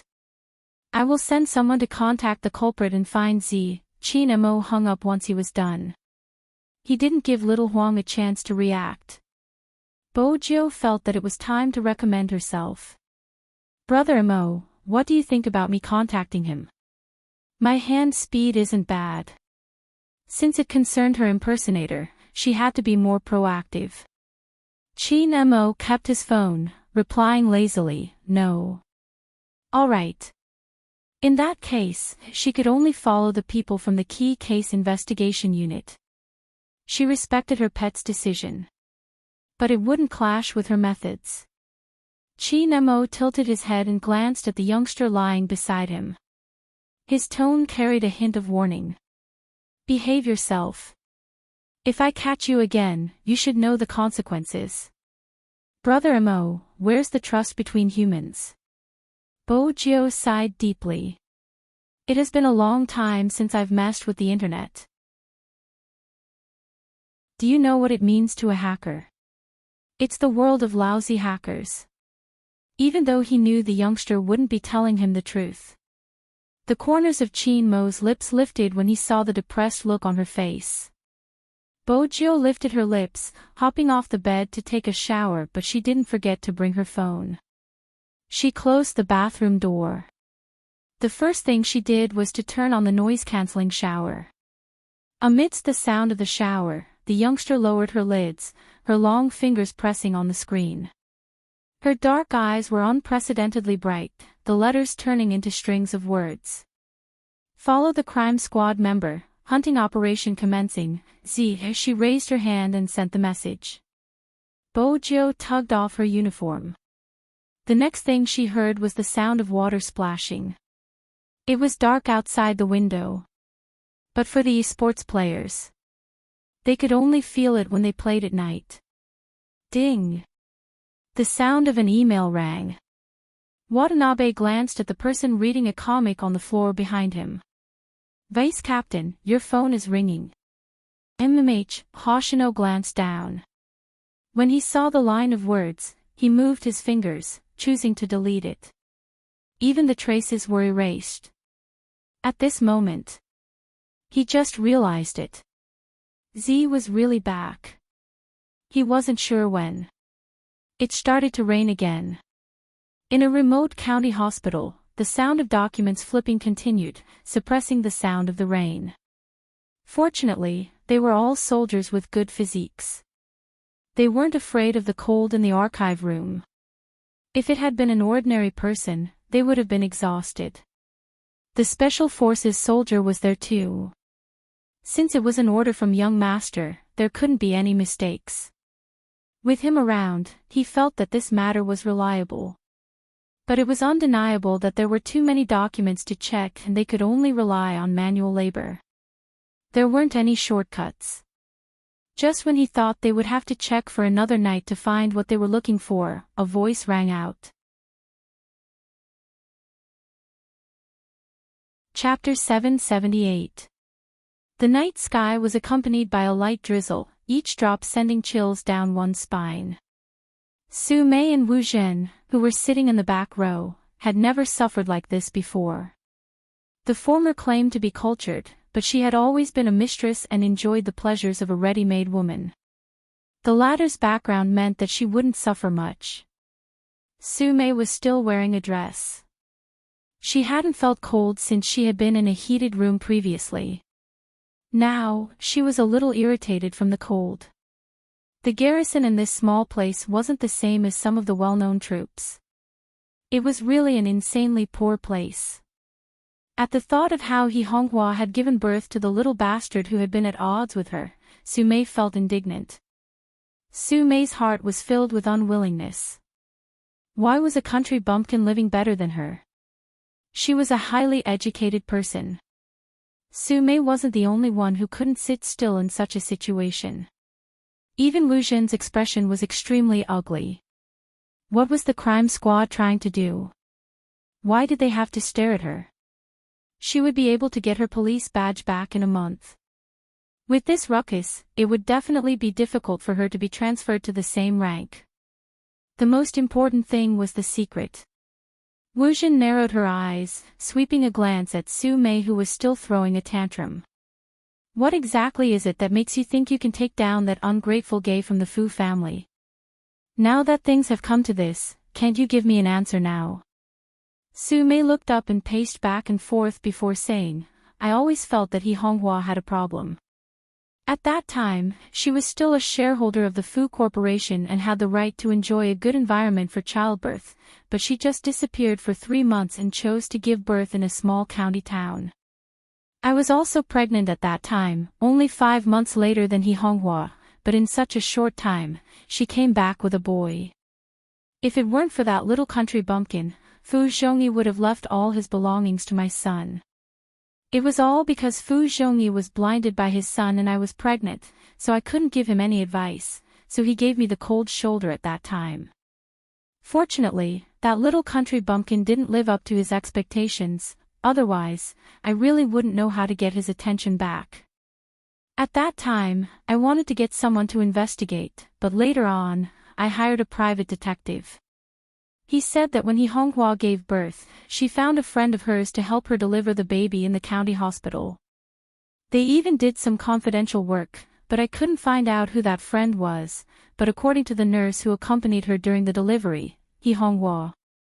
Su Mei looked up and paced back and forth before saying, I already felt that there was something wrong with He Honghua. At that time, she was still a shareholder of the Fu Corporation and had the right to enjoy a very good environment for childbirth, but she just disappeared for 3 months and chose to give birth in a small county town. Su Mei paused. It wasn't a boy, it was a girl. Upon hearing that, Wu Zhen suddenly lifted her lids, her pupils dilating. A girl? Are you sure? It was because the nurse wasn't sure. She said she vaguely remembered it was a girl, but later said she remembered wrongly. It should be a boy. Su Mei clenched her fists. That's why I wanted Miss Wu to come with me to look for He Honghua's birth information. She was just from a village, so she definitely didn't have the ability to falsify the information. Even if we could settle it with some money, the hospital's records are sealed and ordinary people wouldn't be able to see them. If Miss Wu didn't have the authority to investigate, this matter would be difficult. But now, it's all because of those stupid soldiers. Wu Zhen's expression changed. If He Honghua really had a girl, why did she raise him as a boy? Miss Wu probably doesn't understand. Miss Wu, you probably don't understand. If she didn't do that, she would have died of poverty. Fu Zhongyi is a nouveau riche after all. That's how the villagers think. The eldest son is the most important. Once they have a son, they won't think about getting a divorce. If Miss Wu saw how happy Fu Zhongyi was at that time, you would understand why He Honghua did that. If it were me, I would have done the same. Su Mei sneered, He Honghua, that country bumpkin, usually pretends to be careless and doesn't speak according to the situation, but I didn't expect her to be so scheming. She has been trapping me for almost 18 years. Once that little bumpkin comes of age, the entire Fu Corporation will be taken over by them. I was about to succeed, but who knew that the little bumpkin had secretly bought so many shares of the company? Now, not only has my brother been removed from the board of directors, even I can't go to the company, leaving only old Fu to deal with He Honghua and those stubborn old fogies who have no idea what's going on in their minds. They insist that they shouldn't do anything dishonorable for the sake of the kindness they have shown in the past. What's the point of being a company owner? It's fine as long as they can maximize their profits. I've already ground down those people who don't know what's good for them, but that little bumpkin just had to show up.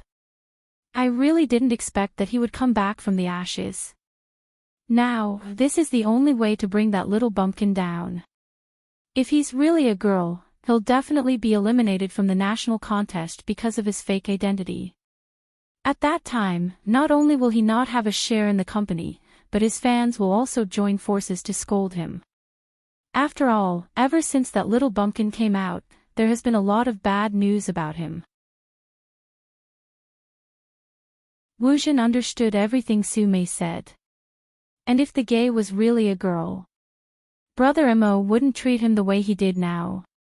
At the end of the day, the gay could be so arrogant and stay by Brother Mo's side because he was a guy. Brother Mo wouldn't have his guard up against him. But at the same time, Brother Mo hated women's deceit, especially this person who used such a disguise to get close to him. The outcome was obvious. Wuzhen couldn't wait to tell Qin Mo about it. Su Mei was still vexed. If only we had arrived a day earlier, we would have gotten the files. So what if we didn't get it? Wuzhen's eyes dimmed. You should have told me earlier. That way, she would have had something to talk to Brother Mo about. Moreover, from the looks of it, Wuzhen felt that there was a 50% chance that the gay was a girl. But she didn't know what kind of girl was so hateful. Especially her craftiness. And her usual behavior. She couldn't think of anything like that. However, there was one thing, even if there was none. She could create something for him. Su Mei knew that Wuzhen wasn't happy. She didn't want to offend her, so she said gently, I really didn't know anyone would dare to go against the Wu family, so, go against the Wu family. Wuzhen interrupted her with a smile. Just based on these people. Madam Su, you must have heard of my grandfather's connections. Just wait, I spoke to my grandfather long before we were sent here. He will think of a way to get you out with me. We will be back in Jiang City by tomorrow morning, just in time for the National League. When the time comes, she would tell Brother Mo. That gay's fate had come to an end. Su Mei heard Wuzhen's words, her discomfort disappearing completely. Miss Wu is really thoughtful. As long as the Wu family's connections were there, what was there to be afraid of? At the same time, the soldier handed over the files he found to the Special Forces soldier. The Special Forces soldier remembered Qin Mo's instructions. After sending the files, he had to seal it immediately. He couldn't let anyone see the details of the files, including himself. Everyone retreat. The Special Forces soldier held on to the files, giving the order in a low voice. The soldiers had always been swift in their actions. When they came, they didn't leave any precautions. When they retreated, they didn't leave any clues. In the end, only the Special Forces soldier was left in the Hummer. He dialed the number he had called the most that day. Speak. One word was enough to let him know that at least it was convenient for his young master to call. I've found the things, I'll rush back now. I'll reach the city in about an hour. The Special Forces soldier started the car, asking in a low voice, where should I wait for young master? Qin Mo glanced out of the window. Come to the military courtyard, I'll take it personally. The Special Forces soldier paused. Head to the main house. Ever since that operation, he hadn't seen his young master again. After all, it had been a long time since his young master had been out. Qin Mo's gaze deepened. Something happened in Jiang City, gather the brothers and get to work. The Special Forces soldier's eyes lit up. Young master, what do you mean? F***ck. I've been waiting for this day for too long. Cut the crap, come first, I have a mission for you. With that, Qin Mo hung up. It could be said that it was a phone call. He seemed to be calculating the time. For instance, the youngster who was showering should be out soon. Bo Jiu was indeed out, drying her hair with one hand and rubbing her eyes with the other. Brother Mo, you should change your shampoo to something milder. Qin Mo glanced at the youngster with messy hair. He placed his phone at the side and pulled her forward, narrowing his eyes. You didn't bring your eye drops. Who would bring that kind of thing to climb over the wall? Was he looking for a burden? Qin Mo couldn't care less about pretending to be sick. He stood up from the bed and said, wait here. All right. The white towel hung down, covering half of the youngster's face. The faint smile on his face indicated that things weren't as simple as they seemed. Sure enough, after Qin Mo left, Hua Mian's expression changed.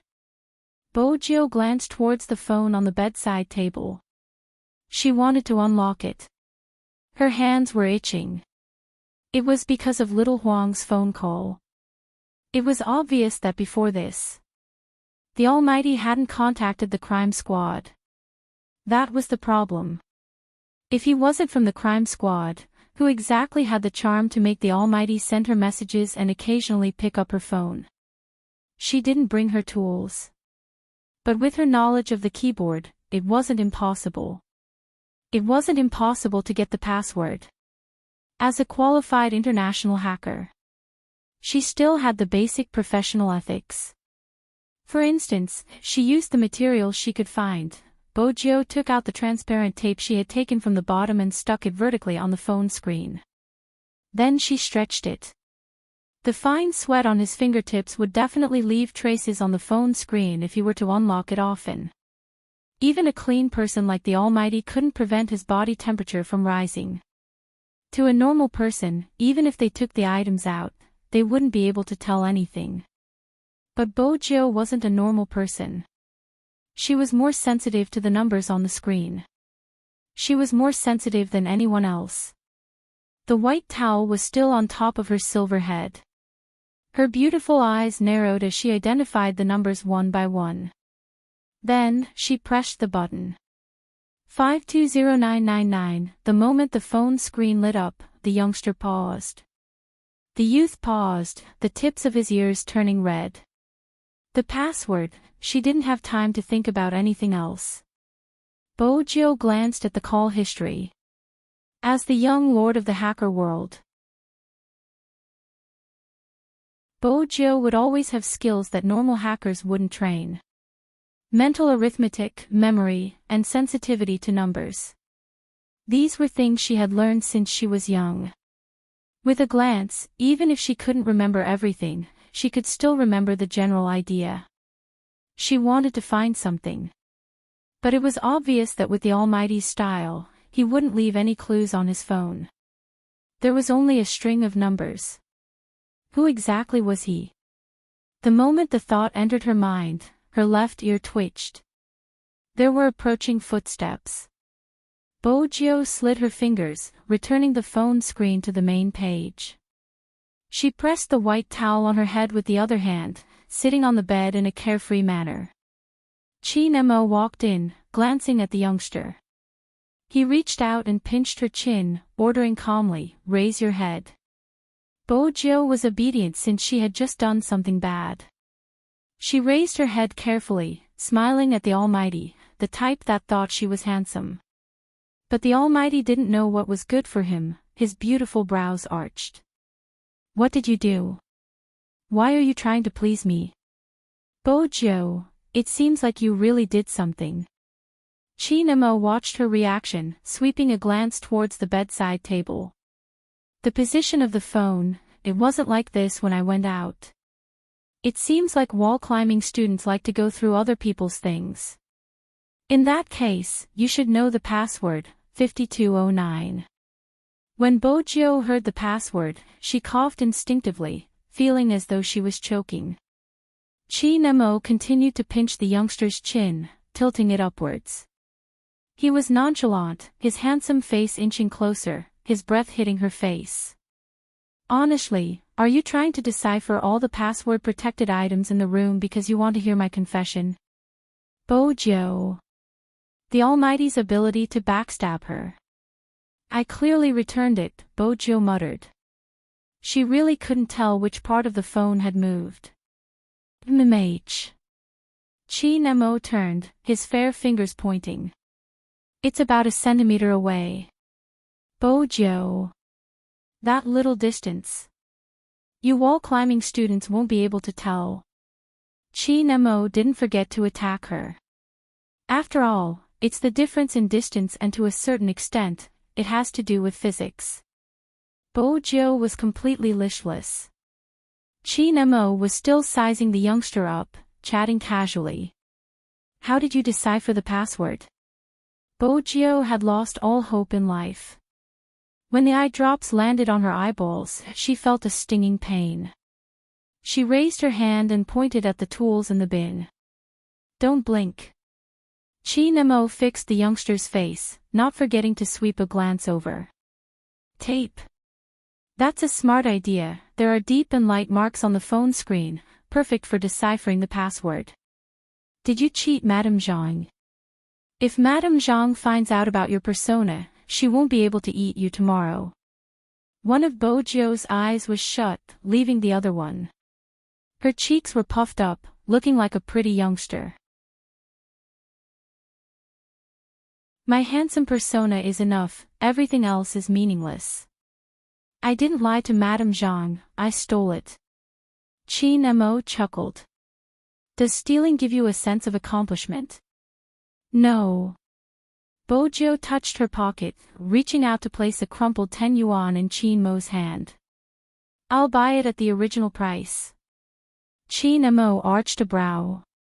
It's only 10 yuan, it's not even enough to buy a candy. She shouldn't be discussing the common people's money values with the Almighty. 10 yuan was enough to buy a few lollipops. The last drop of eye drops fell into her eye socket. Her vision was plunged into darkness. All that was left was the man's pleasant voice. Don't open your eyes, close them for a while, I'm going to shower. Bojo was lying on her side. Princess had wanted to sneak an attack on her since he wouldn't be able to live up to his name if he didn't take revenge for being needed. Who knew that the moment she walked into the room, the youngster would scoop her up and carry her in his arms. Meow. This youngster was so cruel, how did Master tolerate him? Princess's body was soft, furry and soft. Moreover, there was eye drops in her eyes. The tip of her nose was filled with a familiar scent. MMH. The Almighty's scent. The Almighty didn't seem to care that she was peeking at his privacy. Her puppy was still so nice to her. The youngster's silver hair fell from her ears, covering her beautiful eyes. Even the hand that was hugging Princess had unknowingly loosened its grip, lowering slowly. His breathing became calm. When Qin Mo walked out while drying his hair, this was the scene he saw. His deep gaze dimmed. He walked over, reaching out to caress the face that had sunk into the pillow. The phone screen beside him lit up. Qin Mo stood up, glancing at the caller ID. He walked out of the room before picking up the call. Young master, I'm here. With that, the Special Forces soldier turned the Hummer's headlights into double flashes. Qin Mo glanced up. Don't make any noise, I'm going out. The Special Forces soldier was confused. Why was young master so cautious even in the same family? Besides, didn't young master dislike the rain? Why did he come out? Just as he was thinking about this, Qin Mo walked out in his pajamas. Qin Mo walked out in his pajamas. The pure white cotton home clothes matched with the black umbrella in his hand. There was also the 4 patch on the back of his hand. The Special Forces soldier was stunned by his boss's getup. What was young master doing? Was he pretending to be a sick rich young master? Qin Mo didn't waste his breath, pulling the car door open and entering. File. The Special Forces soldier handed the file over. It's sealed, no one has seen it before. Qin Mo took it. He didn't say a word, his long slender fingers flicking through the file. It was a detailed report of the pregnant woman, her name and age included. It was obviously He Honghua when she was young. Qin Mo's indifferent gaze swept downwards. Suddenly, that pair of eyes, which had always been calm, actually shook violently.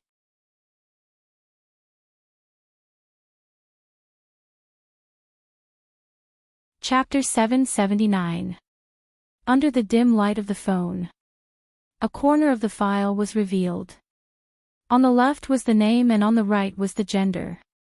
It was an ordinary birth file. But the word woman, which wasn't very big, was reflected in Qin Mo's eyes. It stirred up the water in his eyes. That fella who didn't know what to do with himself. That fella who liked to brag about his handsomeness. That fella who fought more fiercely than a man. That fella who wanted to compare size with him the first time they met. That fella who didn't know what was good for her and always swayed in front of him, making him gay. Was it a female? There was a loud boom. Thunder rumbled in the sky. The car window reflected Chin Mo's chiseled and handsome face. He had thick eyebrows and a high nose bridge. At this moment, even his mixed facial features couldn't hide the shock he was feeling. No, he wasn't really shocked. It would be more accurate to say that he didn't know how to describe his expression. His first reaction was to flip the file over and raise it up, looking at the Special Forces soldier. The Special Forces soldier had never seen his young master like this. In his impression, the young master was always at ease, like a god walking in the flames of hell. No matter how the surrounding environment changed, the young master was still the same. But this time, there was an obvious change in his young master's emotions. And it was a huge change. Is there a problem with the file? This was the only possibility that the Special Forces soldier could think of. Chin Mo's deep eyes dimmed, the impact coming from the depths of his chest made him clench his fists. No, there's no problem. It was obvious that his young master had adjusted his emotions. But what exactly was this file for his young master to be like this? The Special Forces soldier couldn't help but be curious, stretching his neck to take a look. Chin Mo pulled the file down, his side profile elegant, his gaze indifferent, but there was an innate sense of oppression. The Special Forces soldier froze, retracting his neck immediately. He was afraid that his young master would break it if he was unhappy. Apart from me, who else has seen this file? Chin Mo's low voice mixed with the dripping rain, giving off a different feeling. The Special Forces soldier sat up straight. Sir, according to the requirements of the mission, it's all confidential. Other than young master, no one else has seen it. Chin Mo was obviously distracted, but he tried his best to maintain his basic thinking. His long fingers slid over a word in the document, and his gaze deepened. Pass down the order. Don't let anyone know that someone investigated He Honghua's birth details. Go and make a new file according to the hospital specifications and put it back. Make another one and put it back. The Special Forces soldier turned the steering wheel. But I haven't seen the one in young master's hand, and I don't know what's in it. Chin Mo lifted his lids, replying slowly, Do I have to teach you how to forge now? Hey! The Special Forces soldier chuckled. I know how to fake it. The main thing is what effect young master wants to achieve. Chin Mo folded the document, his voice calm. There's no need for any effects, just fill in the gender column as male. So simple. The Special Forces soldier was dumbfounded. What kind of forgery was this? The young master came down personally just to instruct him on such a trivial matter. The famous Special Forces soldier felt like he was just a logistician.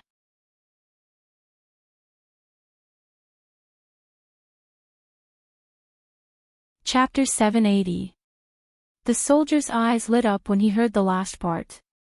He was finally energized. It seems like you're really going to make a comeback. Chin Mo didn't speak. His eyes were still on the paper in his hands as though he was confirming something. The soldier wanted to say something but Chin Mo had already pushed the car door open and walked out. He held a pure black umbrella over his head and the rain poured down. No one could see Chin Mo's expression under the umbrella. The paper crumpled in his palm bit by bit. Under his black hair were eyes as deep as the sea. Until now, the unusual throbbing in his chest hadn't calmed down. Even his breathing was filled with white air. Madame Zhang saw her young master standing outside. She hurriedly put on her jacket and wanted to rush out. But before she could move, Chin Mo had already walked in. Chin Mo had already walked in, the closed umbrella dripping with water. Whether it was his shoulders or his black hair, there were still traces of moisture. At first, Madame Zhang thought it was because of the rain. That was why young master was in a bad mood. But after a closer look, she didn't see anything bad. Because she could vaguely see the corners of his lips lifting. There was an indescribable ruthlessness and playfulness. He looked as though he was going to teach someone a lesson. But he wasn't really angry. Instead, he chuckled. When his black hair fell down, he looked unusually handsome. Madame Zhang was confused. Why was she getting more and more confused about young master's thoughts? Was there something good? Or was there something bad? Qin Mo didn't go upstairs immediately. Instead, he took the lighter from the coffee table. He tilted his head and lit a cigarette. The feeling of abstinence grew stronger as the smoke lingered. But after he lit the cigarette, he didn't smoke it. Instead, he pressed the burning long and thin cigarette against the file. Qin Mo was different from any other time. The aura of a warlord's young master was revealed. There were armed soldiers stationed in the courtyard. Qin Mo's home attire didn't seem out of place at all. His indifference didn't hide his dominance. Perhaps only the Qin family could do this. In the flames, before the cigarette was finished, the file had already burned to ashes. Madame Zhang watched from the side without saying a word. In such a family, everyone knew that the burning of some letters couldn't be questioned. Qin Mo held the cigarette with one hand. His posture was indescribably elegant. But his thoughts weren't elegant at all. He should have taken that guy long ago. He reached out and put out the cigarette in the ashtray. Qin Mo stood up and walked upstairs. He walked very slowly. But with every step he took, his eyes would darken a little. Until the youth's sleeping face appeared in his line of sight, some emotions erupted like a volcano in his eyes. Deep in her dreams, she hadn't realized the situation she was in. If she had known, she wouldn't have been able to sleep so peacefully. She thought that it would be fine as long as she tightened her breasts and got ready for anything.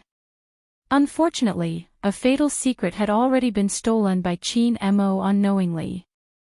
Good eye drops had a certain sleep-inducing effect, which was to allow the patient's eyes to get sufficient rest. This point was also outside of the incident. But because of this, Bojiu was in a deeper sleep than usual. Qin Mo looked down at the youngster sleeping on his bed, his silver hair contrasting with his fair and clean face.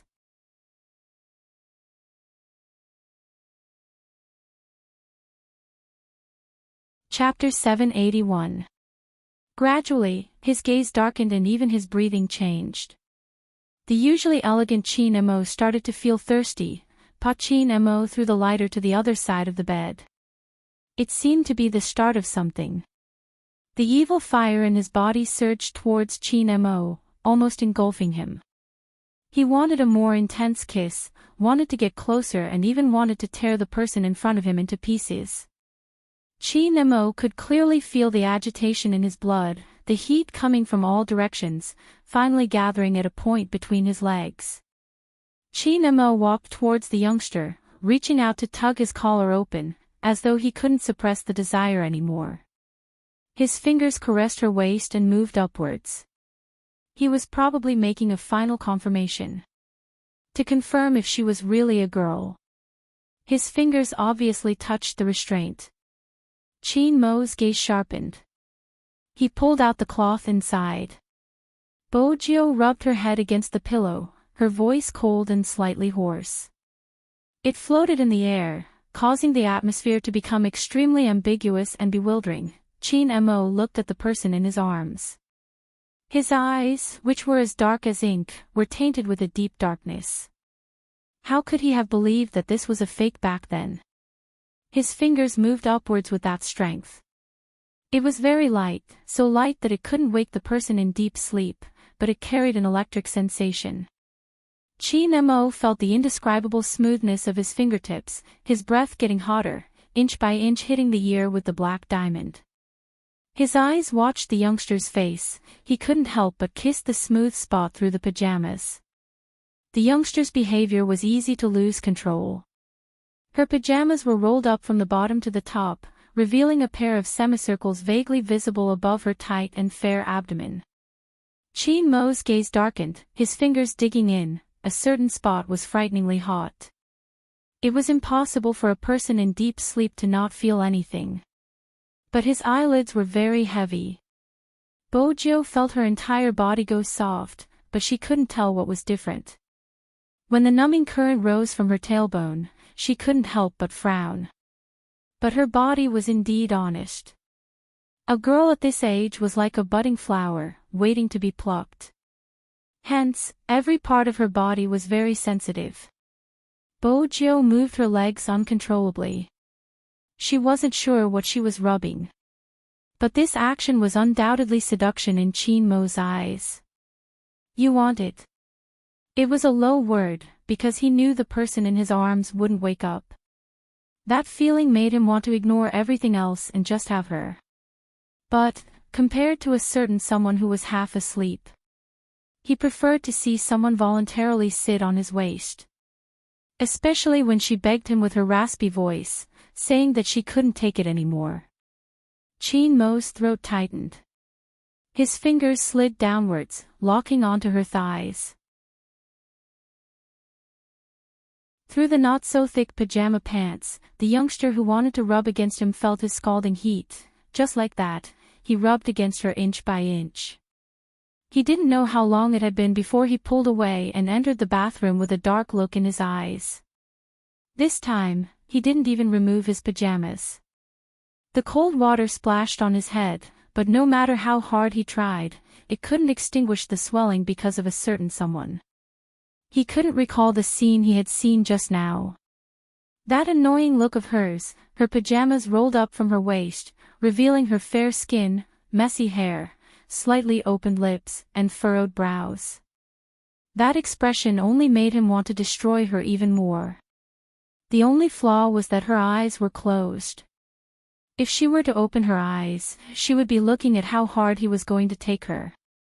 Her eyes, which had always been clear and distinct, would definitely widen and be filled with seductive tears. Chin Mo raised his head, his slender neck stretched, like the wildest and most beautiful beast. He recalled the expression the youngster had when she had helped him, his hands moving faster. The water from the shower flowed down, outlining the perfect lines of the man's back. Every part of him was filled with strength. Just like that, Chin Mo leaned against the bathroom wall, allowing the water to diffuse into the air. He waited for the water to heat up. When the water turned hot, his entire body was already drenched. He reached out to press the hair on his forehead that had fallen along with the water. His eyes were deep and captivating. There was a type of person who could exude a fatal sexiness when they were so handsome that they were self-deprecating. Without a doubt, Chin Mo was that type of person. But the heat took too long to subside. When he came out again, it was already half an hour later. He walked towards the youngster again. He reached out and restored everything to its original state, including the youngster's pajamas and buttons. Chin Mo's restoration ability was stronger than anyone else's. It could almost be said to be exactly the same. Poor Bojo. She didn't know that for a whole 20 minutes, Chin Mo had been trying the dessert in front of him. Which meant that Chin Mo didn't intend to expose this secret. Not only did he not expose it, all the decisions he made were to help the youngster continue to keep this a secret. He had made up his mind to turn gay. Who would have thought that the person who turned him gay was a woman? Since a certain someone liked to play hide and seek with him. Then he would play with her properly. But this time, his trump card was in his hands. Chin Mo lifted the corners of his lips, full of evil intentions. Bojo didn't know that so much had happened after hugging Princess to sleep. She even flipped over. Chin Mo arched a brow, as though he had thought of something. He took out his phone and took a photo of the sleeping youngster. In the end, he felt that it wasn't a good photo. Because the collarbone was exposed. He reached out and covered the blanket. Next, he lay on it, raised his phone high, and pressed the photo button. After the photo was taken, he logged into his official Weibo and posted a few words. Such a dessert, I really want to eat it all. In an instant, there was an uproar. Ah, Almighty Qin actually sent a message in the middle of the night. This isn't normal. F***ck, this sleeping photo, I'm drooling. It's so gay. No, I remember that the tour for the National League hasn't started yet. Why is Almighty Qin and Little Spade in the same room? The person above is so stupid. The Almighty sent this photo to say that even if he isn't participating in the competition, he can still sleep with Big Spade. This is daily life. A daily public display of affection. Declaring sovereignty. Their relationship is so good in private. Am I the only one who cares what the dessert is? There isn't any dessert in this photo.